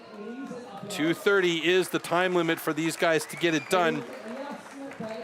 And you would normally say, okay, the smaller, lighter athletes will have the better time in this discipline, but I have seen some incredible movements from the big boys, in particular him and Heiligebrunner in this discipline. So it's about getting a quick, solid pocket, setting the board, not wasting any time, and getting up on top as quickly as possible. Here we go. Springboard, ladies and gentlemen, the King's discipline. Stand to your timber. 3, 2, 1, go!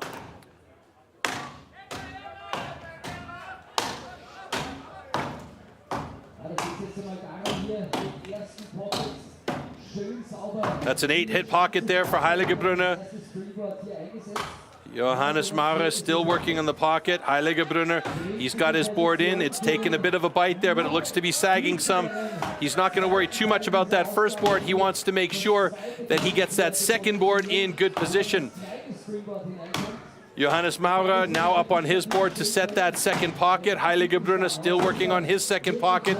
That second pocket is the critical pocket. You want to make sure that it is perfect and your board is in position and not risking slipping out or sagging down too much. Maurer doing a bit of house cleaning there, and Heiligebrunner doing the same thing as he sets his axe up top, and Maurer gets his board in position and gets up, and he's got a good board. Heiligebrunner also has a good board as he gets up on top there. It's bitten nicely, so he can step back on the board if he feels confident enough he can really put some action into it as we've just passed the 1 minute 10-second mark for both of these guys. And here is where the difficulty comes in. If you've got a good board, you can step back, you can use your body, you can use your legs and your hips to power through those drivers. If your board sags a bit, however, that means that you're going to have to step in closer to the stand, choke up on the axe handle, and you're not having as much power. You're using your whole upper body only to drive into that block. It's looking good for Johannes Maurer as he's gotten deep on the first side. Heilige Brunner doing well to cut through on the first side there as well. Remember, these guys have to cut through from both sides of the block. Maurer should split to the second side any second now as he's got a nice deep cut on the first side. Does he feel confident enough to be able to go to that second side yet? He wants to do a little bit more cutting through on the first side because that second side is the awkward cut. And here we go. Switches to the other side on the awkward angle.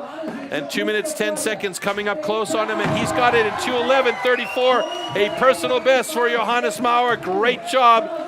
Heilige Brunner now has about 10 seconds left to get through. And he's in a bit of trouble of having a DQ as a timeout, and it looks like that's what's actually going to happen unless he can have that power driver. He's just, no, too close to the block.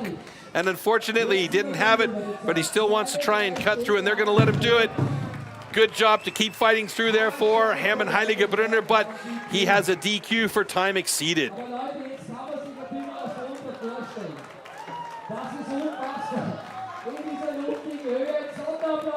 Johannes Maurer, though, really pleased with that cut, and he should be.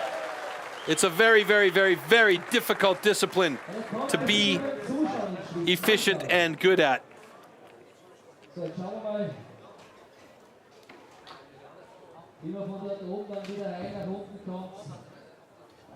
And it's incredibly tiring as well. As you can see, these guys are gutted.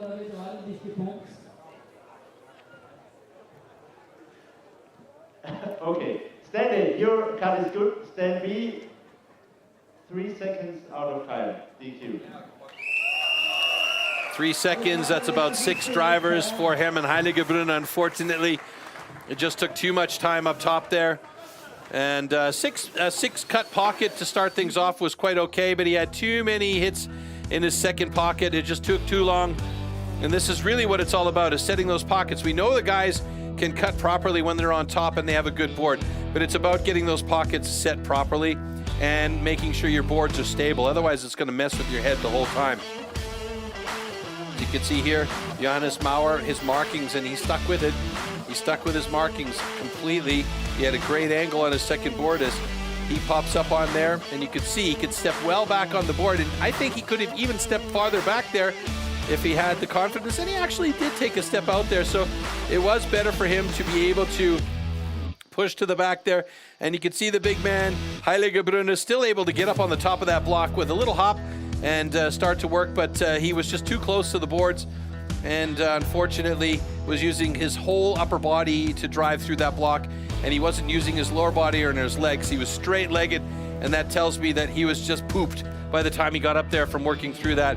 But a great job by Johannes Maurer to get himself a personal best at 2:11 and change. And that's a disappointed Hermann Heilige Brunner as we move on to our next heat in springboard with Peter Rich and Josef Laya.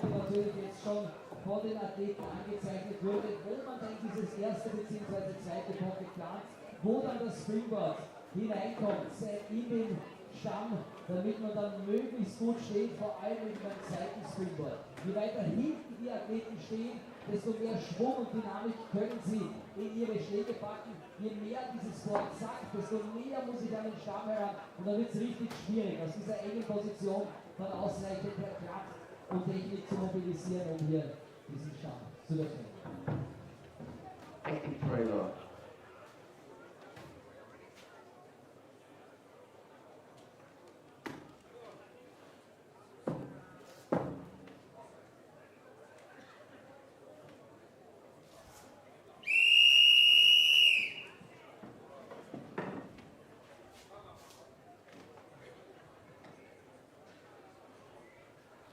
Okay, so you can see here there's so many things happening on stage. ready. Stand to your timber. It's as much about your 3, skill as it 2, is 1, about your go. routine and your headspace here. Josef Laier getting into it.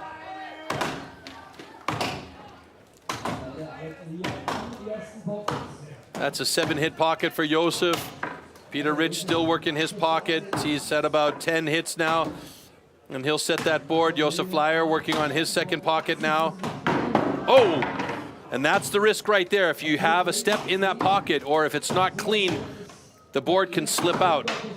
And luckily that board wasn't all the way at the top. A 2-meter fall with an axe in hand is no fun indeed. Josef Laier doing a little bit of tippy-tap house cleaning as he'll place his second board. He wants to make sure he's got angle on that second board so that metal tooth at the front of the springboard will take purchase and grip in, and it looks good. And from my vantage point here, the angle is nice and flat, so he could actually step back farther on that board and push off of that back foot some. Peter Rich, he's got a good board as well. A little bit of sag on his, but it's not bad. And there's the difference you can see between the two boards. The sag on Peter Rich's board means that he's going to have to step forward a bit in order to make sure that he has got the power going in. He has, I did a quick check there to see if his board was maybe slipping out more. Meanwhile, Josef Laier's has started to sag slightly, but he's already well deep into that first side of his cut, so he might be okay. And at this point, he's not going to make any changes to that board. He just wants to make sure it stays in place and he can get his cut through as they both pass the minute 30 mark now. Peter Rich's board, it's holding, but it's sagging, and that's going to make life a little bit difficult for him. And you can see the strange angle of the back cut by Josef Laier on his second side now as he starts to work the second side, closing in on a minute. 2 minutes, excuse me, and if he can get through in under 2 minutes, then he will take over the top spot in the springboard results there. He's pretty close. A couple more drivers should do it for him as he is just rounding up to 2 minutes here. And there he's got it, 2:02.53. That puts him in first place here in the springboard, and Peter Rich in second place in the springboard with a 2:05 and change. And my timers are still running here on my screen. Now they're updating. There we go. So Josef Laier with a 2:02.53, Peter Rich with a 2:05.85 move in to positions 1 and 2 in springboard. Remember, after the springboard, we're going to eliminate 2 more athletes at the bottom of the list before we head to the hot saw. Geht's richtig zur Sache und wir warten jetzt auf unsere Judges und das, was sie an Zeiten bestätigen wird.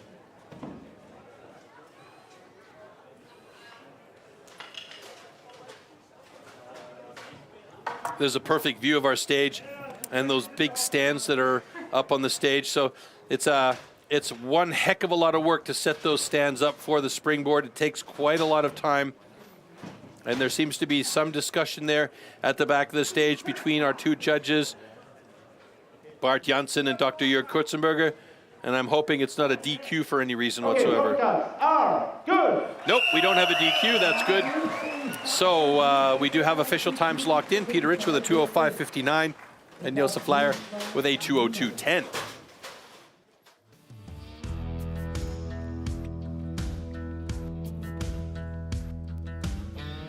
You can see here that setting of the pocket is one of the most crucial things. I know I keep repeating myself and harping on it, but I can't stress enough how important those pockets are, because these are the boards that are holding the lives of our athletes in place. Yeah. Now watch what happens here with Peter's board. It comes straight out. Luckily, he hadn't pulled his axe out already, so he didn't have to worry about that razor-sharp instrument. Josef Laier gingerly testing and making sure that that top board bites in and takes purchase on the pocket that he built. And this is where that accuracy comes in and plays such a crucial role in setting those pockets. You want to make sure you have good, clean cuts and that your board takes purchase and bites properly. And you can see the sag on Peter Rich's board was a bit of a problem for him right from the very get-go. And the axe came down with the block there. Normally I would say that that's a ground for disqualification, but because it was in the block at the time, I guess that was what the discussion was about at the back of the stage for our guys. And you can see the team working there in the background. But Josef Leier at the moment has the fastest time in springboard with 2 more heats to go here, heat 3 and 4. And we're going to head over to Floaty one more time, and he is with Hermann Heiligebrunner, who was the only athlete so far disqualified in the springboard.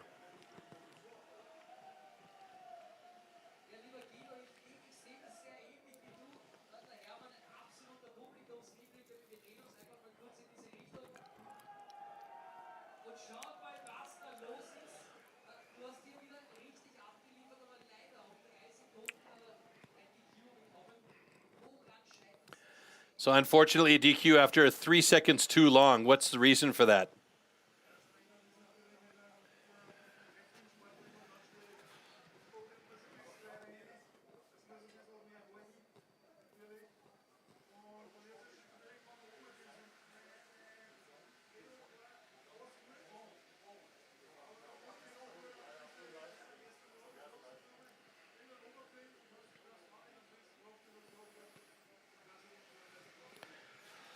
Yeah, he says that it's a little bit more difficult for the bigger guys, especially getting those boards in place. And he said that the first board was okay. The second board held okay, but he had to get closer to the block, so that made it more difficult to put the power into it.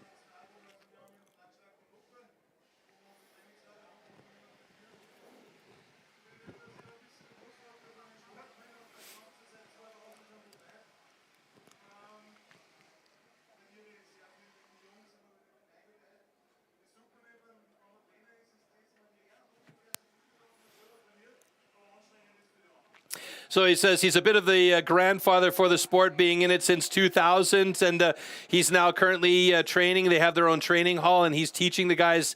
And he says that you actually learn a lot when you're training the young guys. And what? Great. And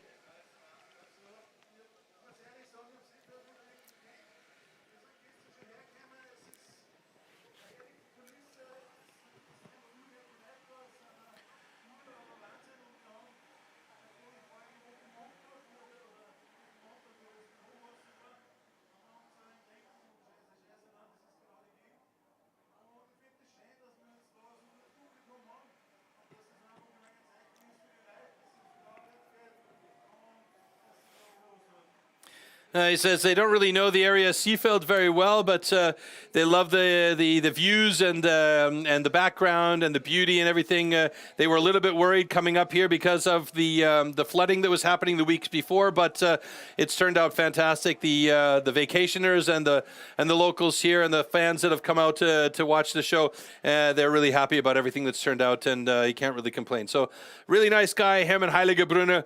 Good man, big man, and he's teaching the young athletes how to manage in the sport. And it's nice that he is involved in making sure that these young guys are right there and being instructed in the fine details of timber sports. As the backstage area gets, or the main stage area gets set up, I could see at least 3 stands are prepared. And the one final stand is getting completed there. And there you can see the capella or church off into the background where we are. This is absolutely beautiful location here, Seefeld. I've been here a couple of times myself, both in winter and in summer. And there's so many things to do. Hiking, mountain biking. You can just lie around the pool. They've got some really beautiful spa spaces here where you can come with family or maybe a wife or a boyfriend or girlfriend. And I mean, there's just a ton of stuff to do. And you can see the parasailers up there as well, taking off from one of the local mountains and sailing all the way down to our location here. And actually, they land on that grass field over to the right behind the BJ Events service truck there. So there's a ton of stuff to see and do here in Seefeld. So it's a beautiful area and a great vacation spot for the summertime.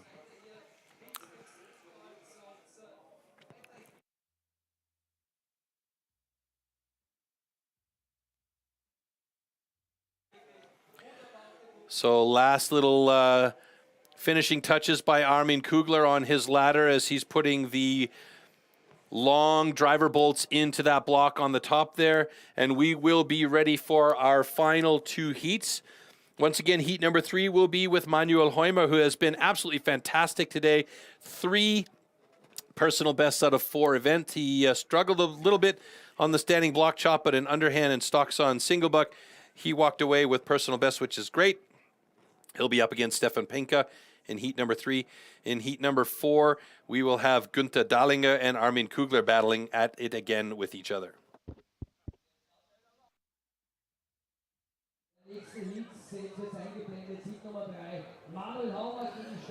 So Manuel, no matter what happens, as long as he cuts under 2 minutes and 30 seconds, he'll have a best time here as well. And Stefan Penka will be in the mix in heat number 3 as well. And you can see Manuel also dealing with the temperature out here. It is warm. Here we go. All right. Athletes, ready. Stand to your timber. 3, 2, 1, go!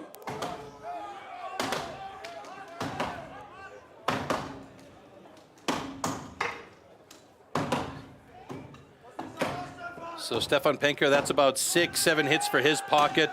Manuel still trying to set his. Stefan's a bit of a saggy first board, but like I said, that first board is inconsequential. Let's try and use the right words here, Troy. Inconsequential as Stefan Penka starts to set his second pocket. Manuel Heumer now putting his first board in. Looks like a good solid board. He'll gingerly test that as he will use that axe to try and get up onto that first board and set his pocket for number 2.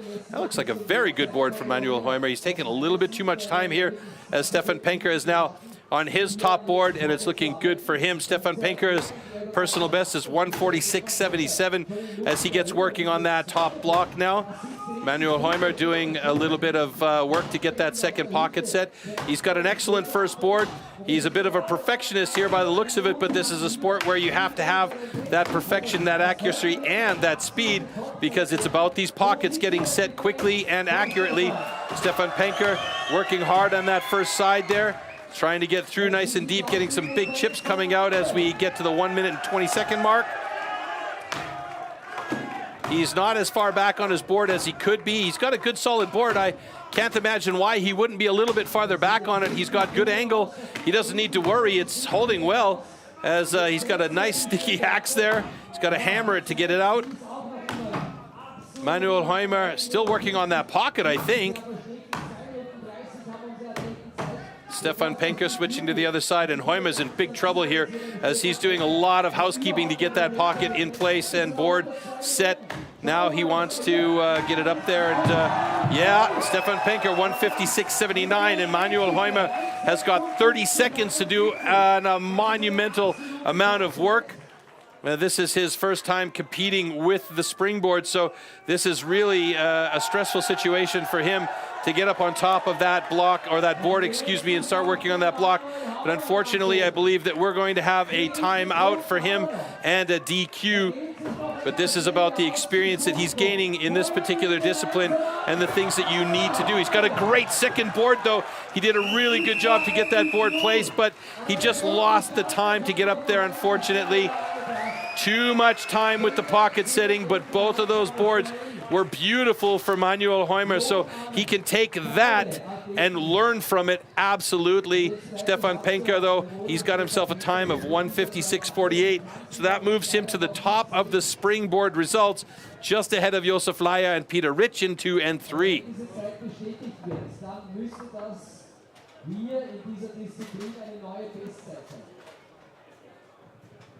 So once again, I can't tell you how many things need to go exactly right for this discipline to be completed, and not just completed well, just completed. It appears as though Manuel Heumer has actually cut his hand or got himself a proper sliver up there. He seems to be favoring his right hand. So we do have a DQ for Manuel Heumer, that's confirmed, and Stefan Penka with the 156.48 takes the top position so far in springboard with one more heat to go in round 2. Let's take a look back here. So this is, as I've been saying from the get-go, the critical part, getting the pockets. The first pocket, you could basically just dirty birdie it, you know, get a board in there, get on it, set your second pocket. Take the time on your second pocket if you need to and get it set. Manuel Heumer, he had his first pocket. It was a beautiful pocket. The board was in great position, but he just took way too long setting the second pocket. I mean, his second pocket was a picture of perfection when he had his board set in there, and had he had the minute or so to cut through the top block, it would have been fine. You could see, actually, he went up there and just continued to work. We didn't see that in the live, unfortunately, because we concentrated so much on Stefan Penka there, but Manuel Heumer took a lot of time to work that second pocket into position.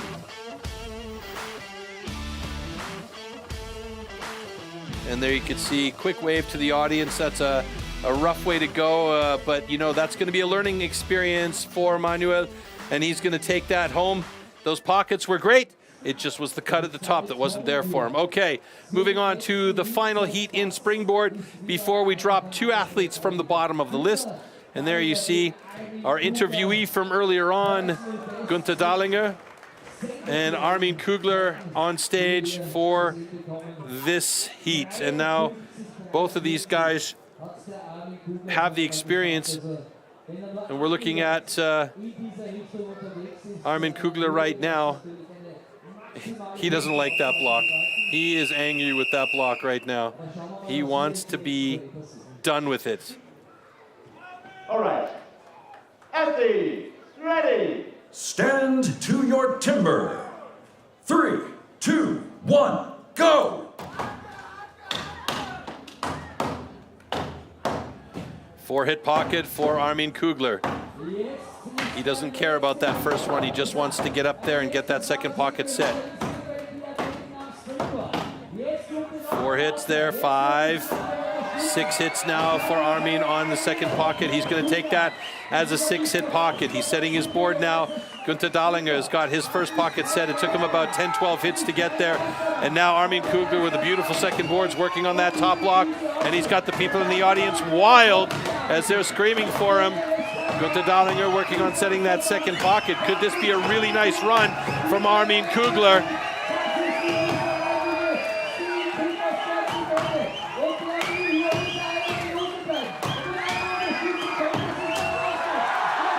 Armin Kugler with a national record springboard, 52.18. Fantastic, absolutely amazing run from Armin Kugler. A 4-hit first pocket, a 6-hit second pocket, and a time under a minute for the big man. He's done it, a national record. Fantastic run for Armin Kugler, 52.18. Gunther Dahlinger just passing 120 now as he's on that top board. He's looking good though. He's got a great top board. It's nice and flat, no sag at all. He's using those legs and hips to cut through. He's got a minute to finish it off.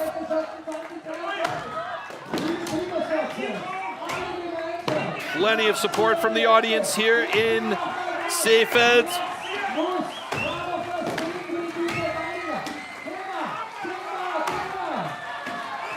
Everybody is on Gunther Dahlinger's side as he rounds up towards the 2-minute mark, 54, 55, 56. Switching over to the other side, he should be able to get through there and make it in under 2 minutes and 30. He's close to it. The audience is pumping with him every time he takes a driver. Here it goes, and it's done in 2:09.07, and that's a personal best for Gunther Dahlinger. He'll bank that one as well. Great job, though, by Armin Kugler with a fantastic 4-6 and up on top with a 52.18. Great job, the only man under a minute here today.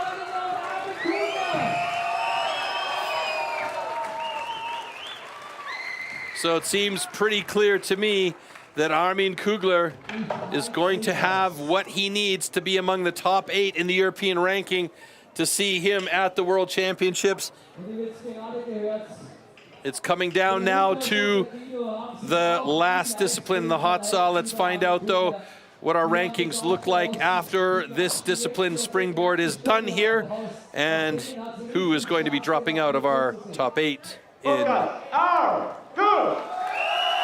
So we've got a personal best on the left and a national record on the right. Great job. Okay, we'll take a look back at the slow-mo here really quickly. So you can see here on the right-hand side, that's Armin Kugler. That right there is his 4th hit, and he sets the axe. And like I said, he doesn't care about this first one. He just wants up and to set that second pocket and get that board in place. Had to work that axe out a little bit as he gets up on the second board. Dahlinger is setting his first board in place and starting to work. Now, Kugler on top with a great second board, nice and flat. He can start working at it. Gunther Dahlinger had a lot of steps in that second pocket, and you don't want to have those in there. One of those steps releases and doesn't allow that board to stay in place. You could be in trouble. And there is an excited Armin Kugler as he knows he's got the national record there with a adjusted time now of 51.83. I'm looking at our clocks here, and even after that's done and said and done, it's gotten a bit faster. And a great job by Gunther Dahlinger to get a personal best 2:08.85. Very nicely done. So let's take a quick look at the springboard results here as we come back into the studio with our 2 German commentators. And we'll have a look at how everything is affected as the ants in the Panzerarbeit work on the stage in the background there to set it up. Oh, it looks like we're going to go to an interview with Armin Kugler first. Yes, we are.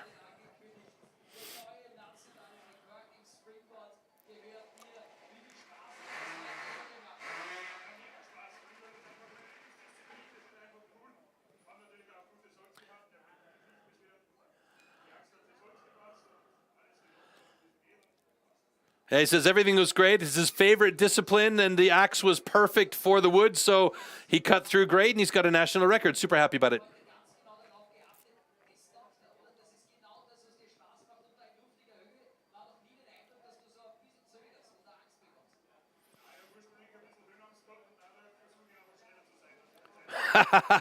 He said he had a little bit of he's a little bit afraid of heights before, and that's why he tries to cut it as quickly as possible to get it done.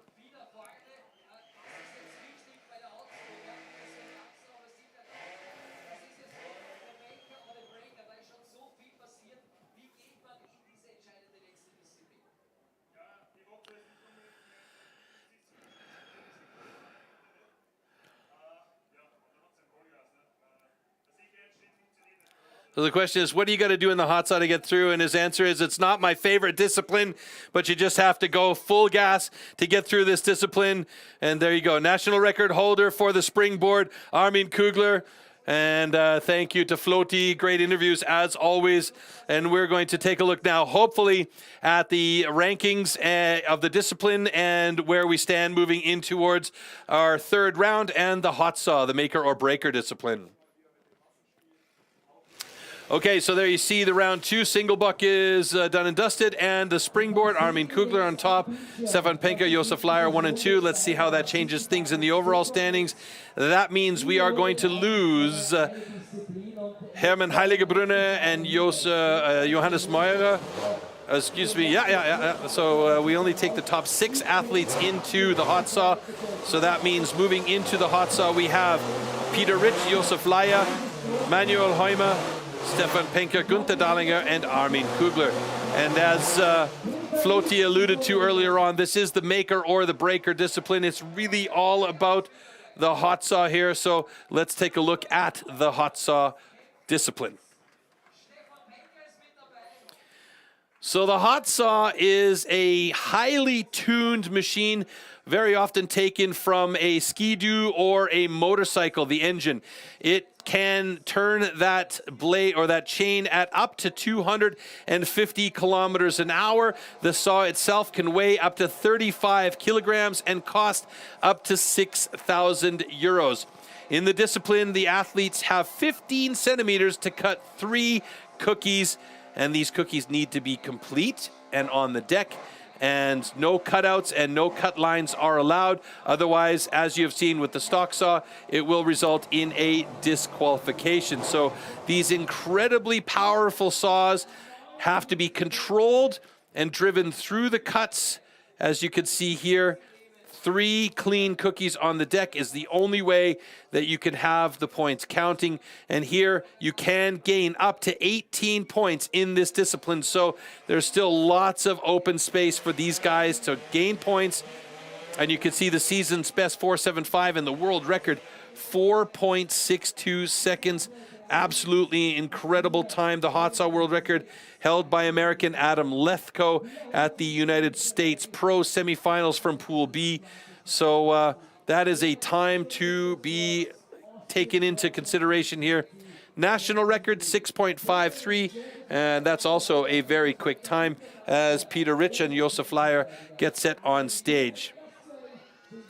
Now, because these saws are so expensive and so finicky, anything can happen. A chain can come off, the saw might not start. This is one of the reasons why they call it the maker or the breaker. It can make your day or it can break your heart. Many of these saws are owned by the athletes, but many of the saws, there's quite a few saws that are loaned to the athletes by Bart Janssen events in the case of them not having their own saw. And so it's very much a love-hate relationship in those cases, because the athletes who own their own saws will have a very intimate relationship with their saws. They'll know exactly what the saw sounds like when it's running clean. They'll know exactly how it feels in their hands. They'll know exactly the fuel mixture and the air mixture that needs to be taken care of in the saw. They'll know what kind of exhaust they'll have on it. And any number of things can be done. Unlike in the stock saw, these are highly tuned machines that are made for cutting in competition only. You'll never see a saw like this at use in the woods. It just is too inefficient, and these high-performance machines can really, really be a problem if you don't treat them well. So Stefan Peter Rich seems to be having a problem with, I don't know if it's with the saw or with the block itself. He did point something out at the saw, so it looks like Bart Janssen has gone down to check on something, but maybe it's not quite what I'm thinking here. So let's see how this all goes down.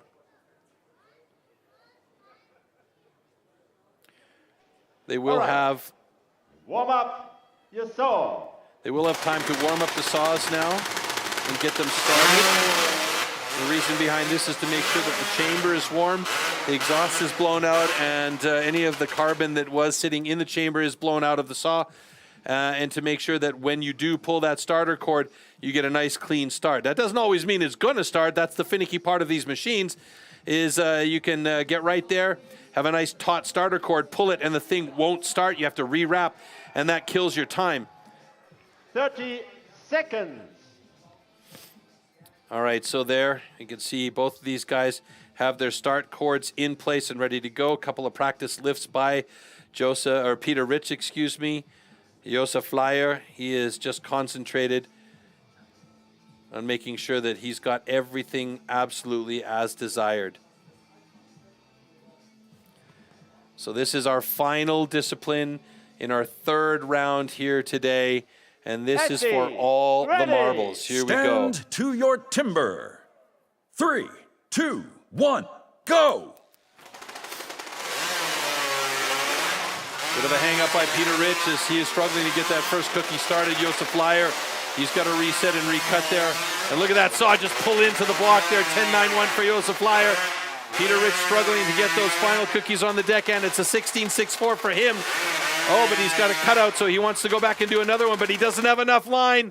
Oh no, that's going to be a problem for Peter Rich. We'll see a DQ there for sure.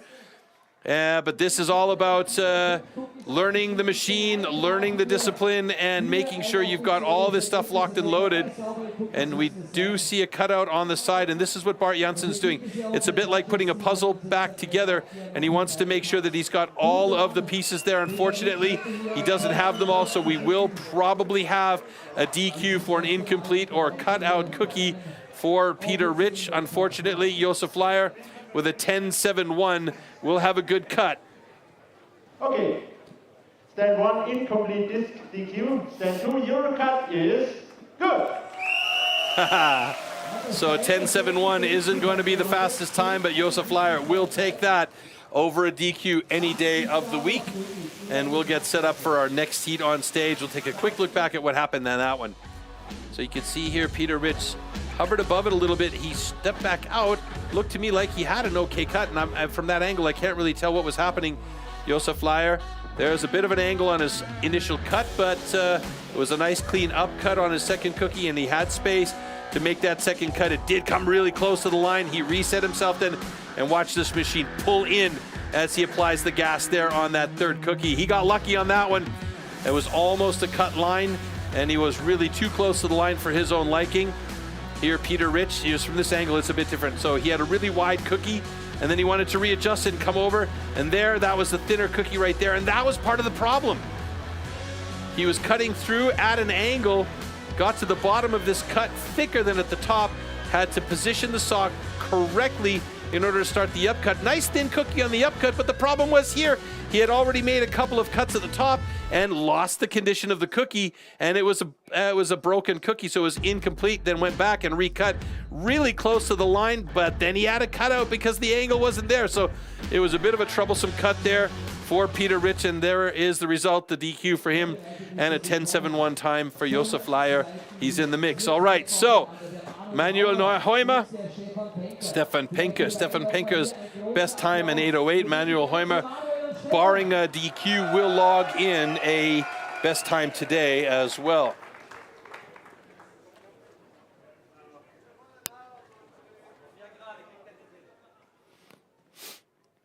Manuel Neuheimer marking his block there. You see a lot of these guys with these grease pens out there. They'll put a mark at the top, or 2 marks in this case for Manuel, because he wants to have his guidelines for his cuts.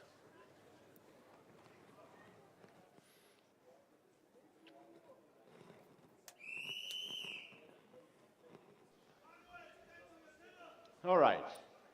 And you can see Warm up.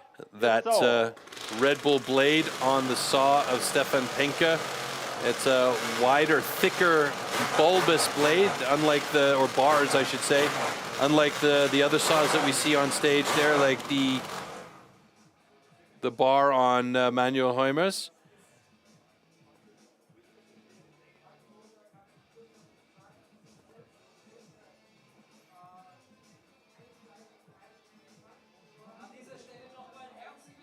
"30 seconds. All right, so, and we're also going to hear 2 different sounds of motors on stage there, as the motor for Stefan Penke is a Wankel motor, so it's going to be a much deeper, throatier, growlier sound, which I love. It can be really addicting, that sound on those saws. They can also be quite finicky, those saws. Athletes, ready. Stand to your timber. All right, here we go. 3, Manuel Neuheimer, 2, Stefan Penke. 1, go. Stefan Penke looking good. Manuel Neuheimer looking very good as well. Lined up nicely. He's going to have a bit of a time, but, you know, he wants to get that time in there and make sure it's clean. 12.82 personal best for Neuheimer. As we said, he would have that if he's got 3 good cookies on the deck, then it will count. It looks like he's got 3 good cookies on the deck and no cut line. We should get a thumbs up from Bart Janssen there. And Stefan Penke has got 3 big old fat cookies on the deck, but it looks like he did not cut the line, so should also be safe.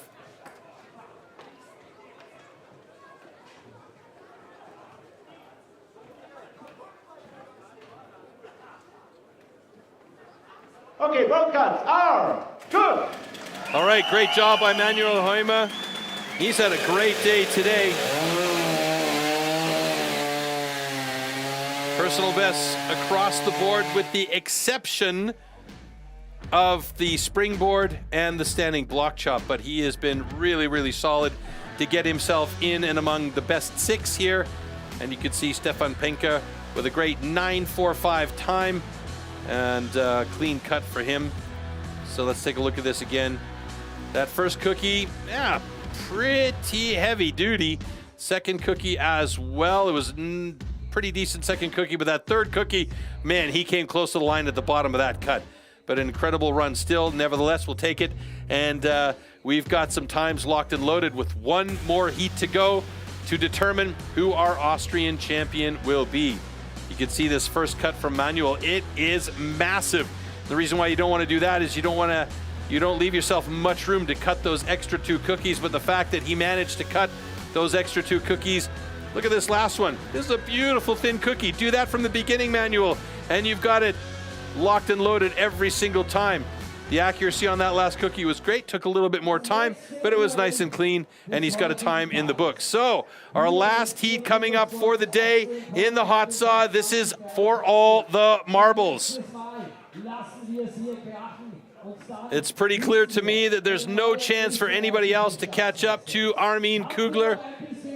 Günther Dahlinger has 49 points leading up to this discipline. Armin Kugler has 64. Armin Kugler just needs to have a clean cut.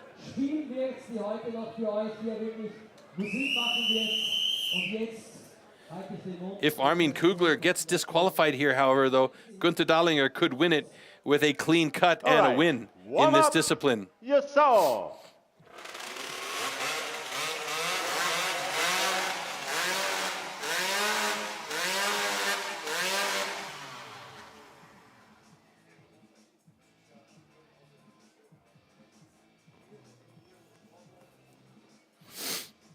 All right, rewrapping the start cords for both of these guys here.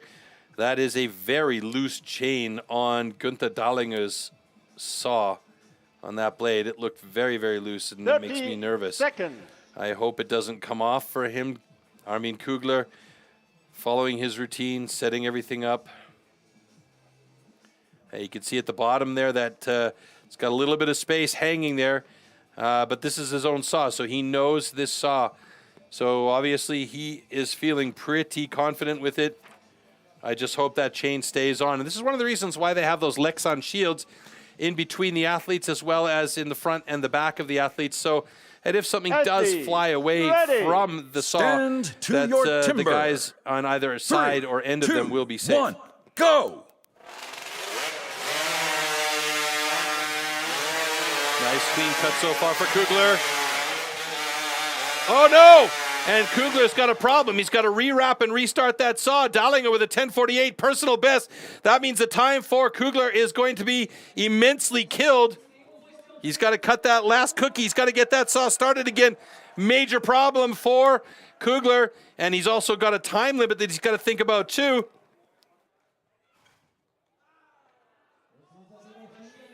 Oh no, are we going to see a DQ at the minute mark here for Armin Kugler? He's got to get that saw started and cut that last cookie to have a time that counts.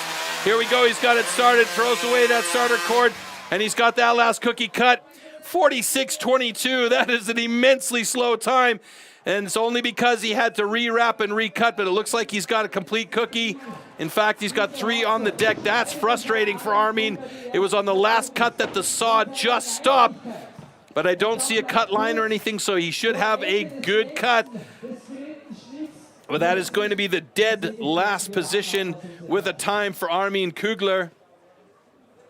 But it's not going to make a difference in the overall standings, I don't believe. That has to be confirmed still. But Günther Dahlinger with a massively good cut and a jump up in the overall rankings. Okay. Both cuts are good. Armin Kugler's thinking, are they really good? I don't know. All right, so we now have it. Times are locked and loaded. We'll take a look back at the slow-mo here, and maybe we see what happens. So both of the guys got good start. Here we see the first cut from Kugler on the right-hand side. Nice transition, good clean-up cut.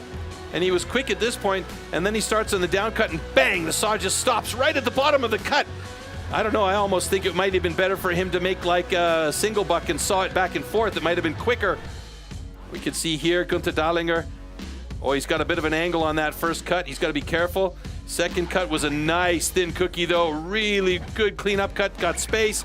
Locks into that second cut, but the angle came close to the line on the bottom. He was safe though at the end. 2 clean cuts or 2 good cuts. Looking at this from a different angle here. And right here, getting back in there. Oh, right there. It doesn't look like he released on the gas or anything. Don't know what happened. It just stopped completely. It's almost like he ran into a nail or a piece of metal, which is definitely not in the wood. And then he's got to go back, rewrap that thing, and cut that third cookie. and that is a frustrating thing. But he kept his cool and managed to get it under a minute, so that's important. So here we go, hot saw ranking, Stefan Penke with the fastest time, a 9:45. That's great for him. He'll take those 18 points any day of the week. Gunther Dallinger with a 10:26, and Josef Leier with the top 3 in the hot saw. Kugler with 5th place there, but we'll take a look at the final results there. Armin Kugler, yeah, a good 6 points ahead of Gunther Dallinger, who jumped up into 2nd place here in the final ranking, and Stefan Penke with a solid 3rd place there. So Armin Kugler is your Austrian champion. Neue österreichische Staatsmeister Armin Kugler.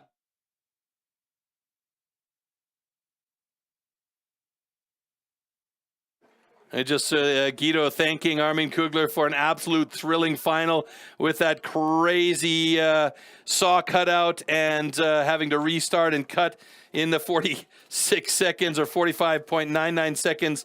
So yeah, folks, that was about as mad as you could get, and that's exactly why I say that is the most finicky discipline and the maker or the breaker. So there we see the final results in the overall standings from top to bottom, with Armin Kugler again being solid throughout the entire day, taking wins in the single buck and springboard, and wins in the underhand chop and the standing block chop. He was not so top in the stock saw, having 4th place there, but it was enough with a solid day of consistent performances for Armin Kugler. Gunther Dallinger also a very solid day today, as he kept you know, pretty good in the solid positions throughout the day to make sure that he was in 2nd place. And Stefan Penke also a bit of a rough start on the single buck with a fairly low ranking there, but he was good the rest of the way through, and we're going to head up onto the stage and bring our athletes up.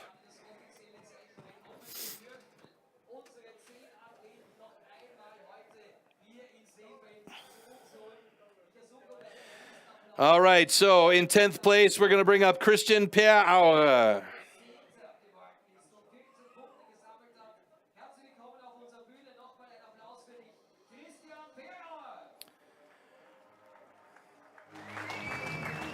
Tied for points with Christian Perauer, we have in 9th place Matthias Hinterreiter. Bürgermeister der Gemeinde Seefeld heute hier wird er die Trophäe überreichen. Alexander Helmer, Geschäftsführer von STIHL Österreich, überreicht hier die Medaillen. Und wir kommen zum 9. Platz. Gratulation geht an Matthias Hinterreiter. Ebenfalls 14 Punkte des Handels. In der Gesamtzeit war ein bisschen schneller als der Christian Perauer.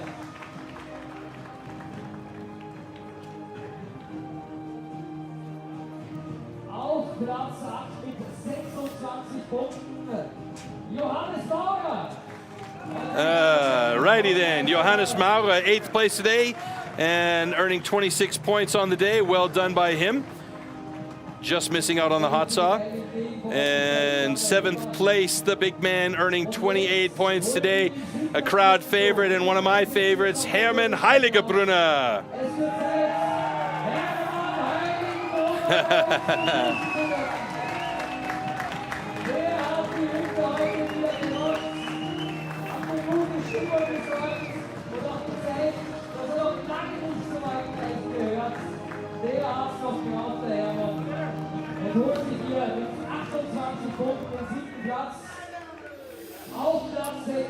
All right, so moving up to 6th place, 39 points, and that belongs to Peter Ritsch. Eine große Hoffnung für die Zukunft. Auch er bekommt von Magister Alexander Helmer, dem Geschäftsführer von STIHL Österreich, die Medaille überreicht. Aber das will er sich nicht nehmen lassen, der Peter, dass er da mit seinen Kollegen noch ein Shake Hands macht. Sich dann hier auf seinen Platz stellt, die Medaille bekommt und währenddessen.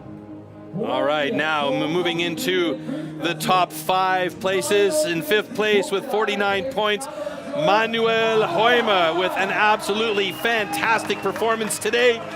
4 personal bests from 6 disciplines, and you gotta like that. Great job by Manuel as he heads over to shake hands with the boys. I love the camaraderie and the team friendliness here on stage. It is fantastic. Manuel Heumer, 49 points today and a great job. And now we have fourth place, one of the legends in Austrian timber sports, earning 51 points today, making it all the way to the hot saw round. Number 4, Josef Laya. Ladies and gentlemen, Josef Laya!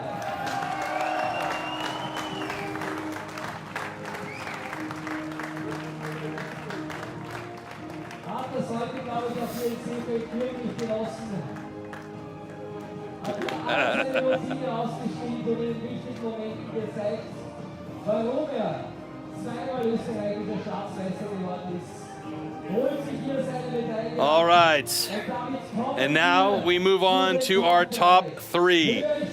62 points, a win in the hot saw, the fastest man of the day there, and a fantastic stable set of runs through underhand stock, standing block, single buck, and springboard. Stefan Penker is your bronze medalist here today at the Austrian Championship. Fantastic job, Stefan Penker. Well done. Ganz toll abgeliefert und steht völlig zu Recht heute hier am Podest bei der österreichischen Staatsmeisterschaft. Auf Platz 2 und ich weiß, jetzt gibt es dann wieder eine Trommelwirbel hier im Publikum. With 64 points in the silver medal position, he was up, he was down, but he stayed consistent, calm, and collected throughout the entire day. Günther Dahlinger. Was ist da noch möglich bei diesem Mann?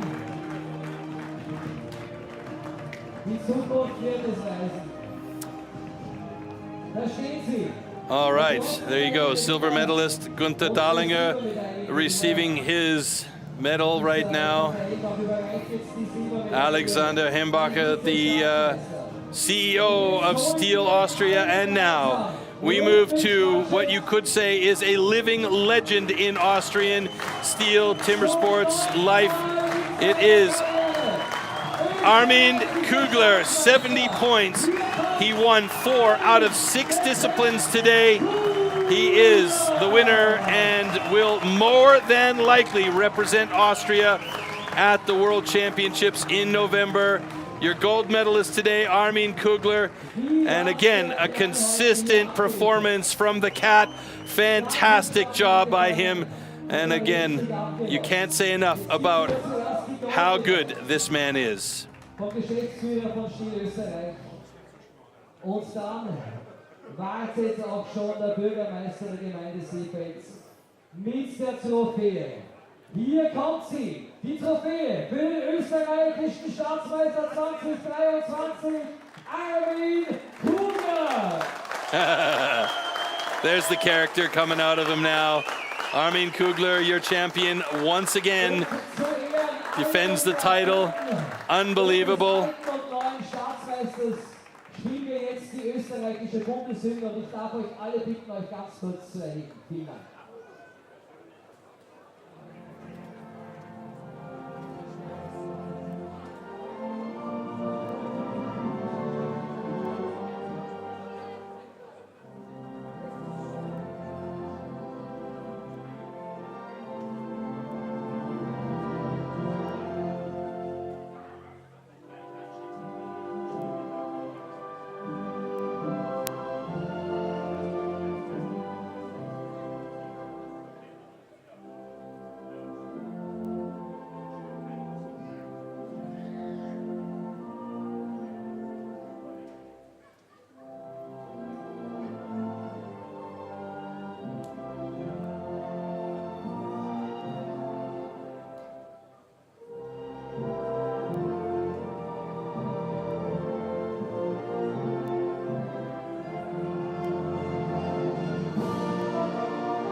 There you go, folks. Your podium here. Armin Kugler atop the podium once again. I think that's 100 times he's been on that podium in the last 1,000 years. The guy is amazing. He's an incredible athlete. Timber Sports belongs to him in Austria, and he is somebody that all the young and up-and-coming athletes can look up to as a target to go towards. Absolutely fantastic as they'll gather everybody in there, all 10 athletes squishing in with the mayor of Seefeld and the CEO of STIHL Austria to get the big picture up there. An absolutely great job by everybody, the crew, Bart Janssen Events and his gang, making sure that stage is ready and prepared every single time. An unbelievable undertaking. We also have to say a big thank you to Seefeld for hosting us here. And this weekend is not over yet, folks. We've got lots of action coming tomorrow. We have the European Nations Cup for the rookies and the pros tomorrow, starting at 2 p.m. Make sure you come by and join us. We're going to take a look back at some of the highlights of the day. And I'm signing off and letting the pictures speak for themselves. I'm Troy Mannering saying goodbye, everybody. Take care, and we'll see you tomorrow. Ich glaube, die ist genauso die Stufe jetzt weggeblieben wie mir und vielleicht sehen wir uns nachher auch noch auf ein kühles Ergebnis.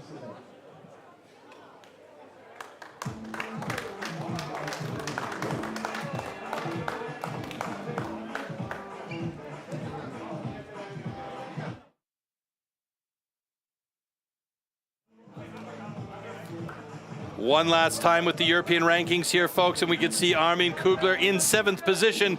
So Glenn Pendleton is still in the mix now, but he is on the bubble because we still do have 2 more nations that are going to be competing. Czechia is coming up in the next week, and Germany still has to battle, although Germany has an automatic bye. So depending on how well our Czech athletes do, we may have another shuffling of the European rankings. So Armin Kugler is more or less safe. Glenn Pendleton is the guy that's on the bubble at the moment, so we hope to see him at the World Championships. I'm going to say bye for real this time and enjoy those last pictures and highlights of the day. Thanks for joining, everybody. Ciao.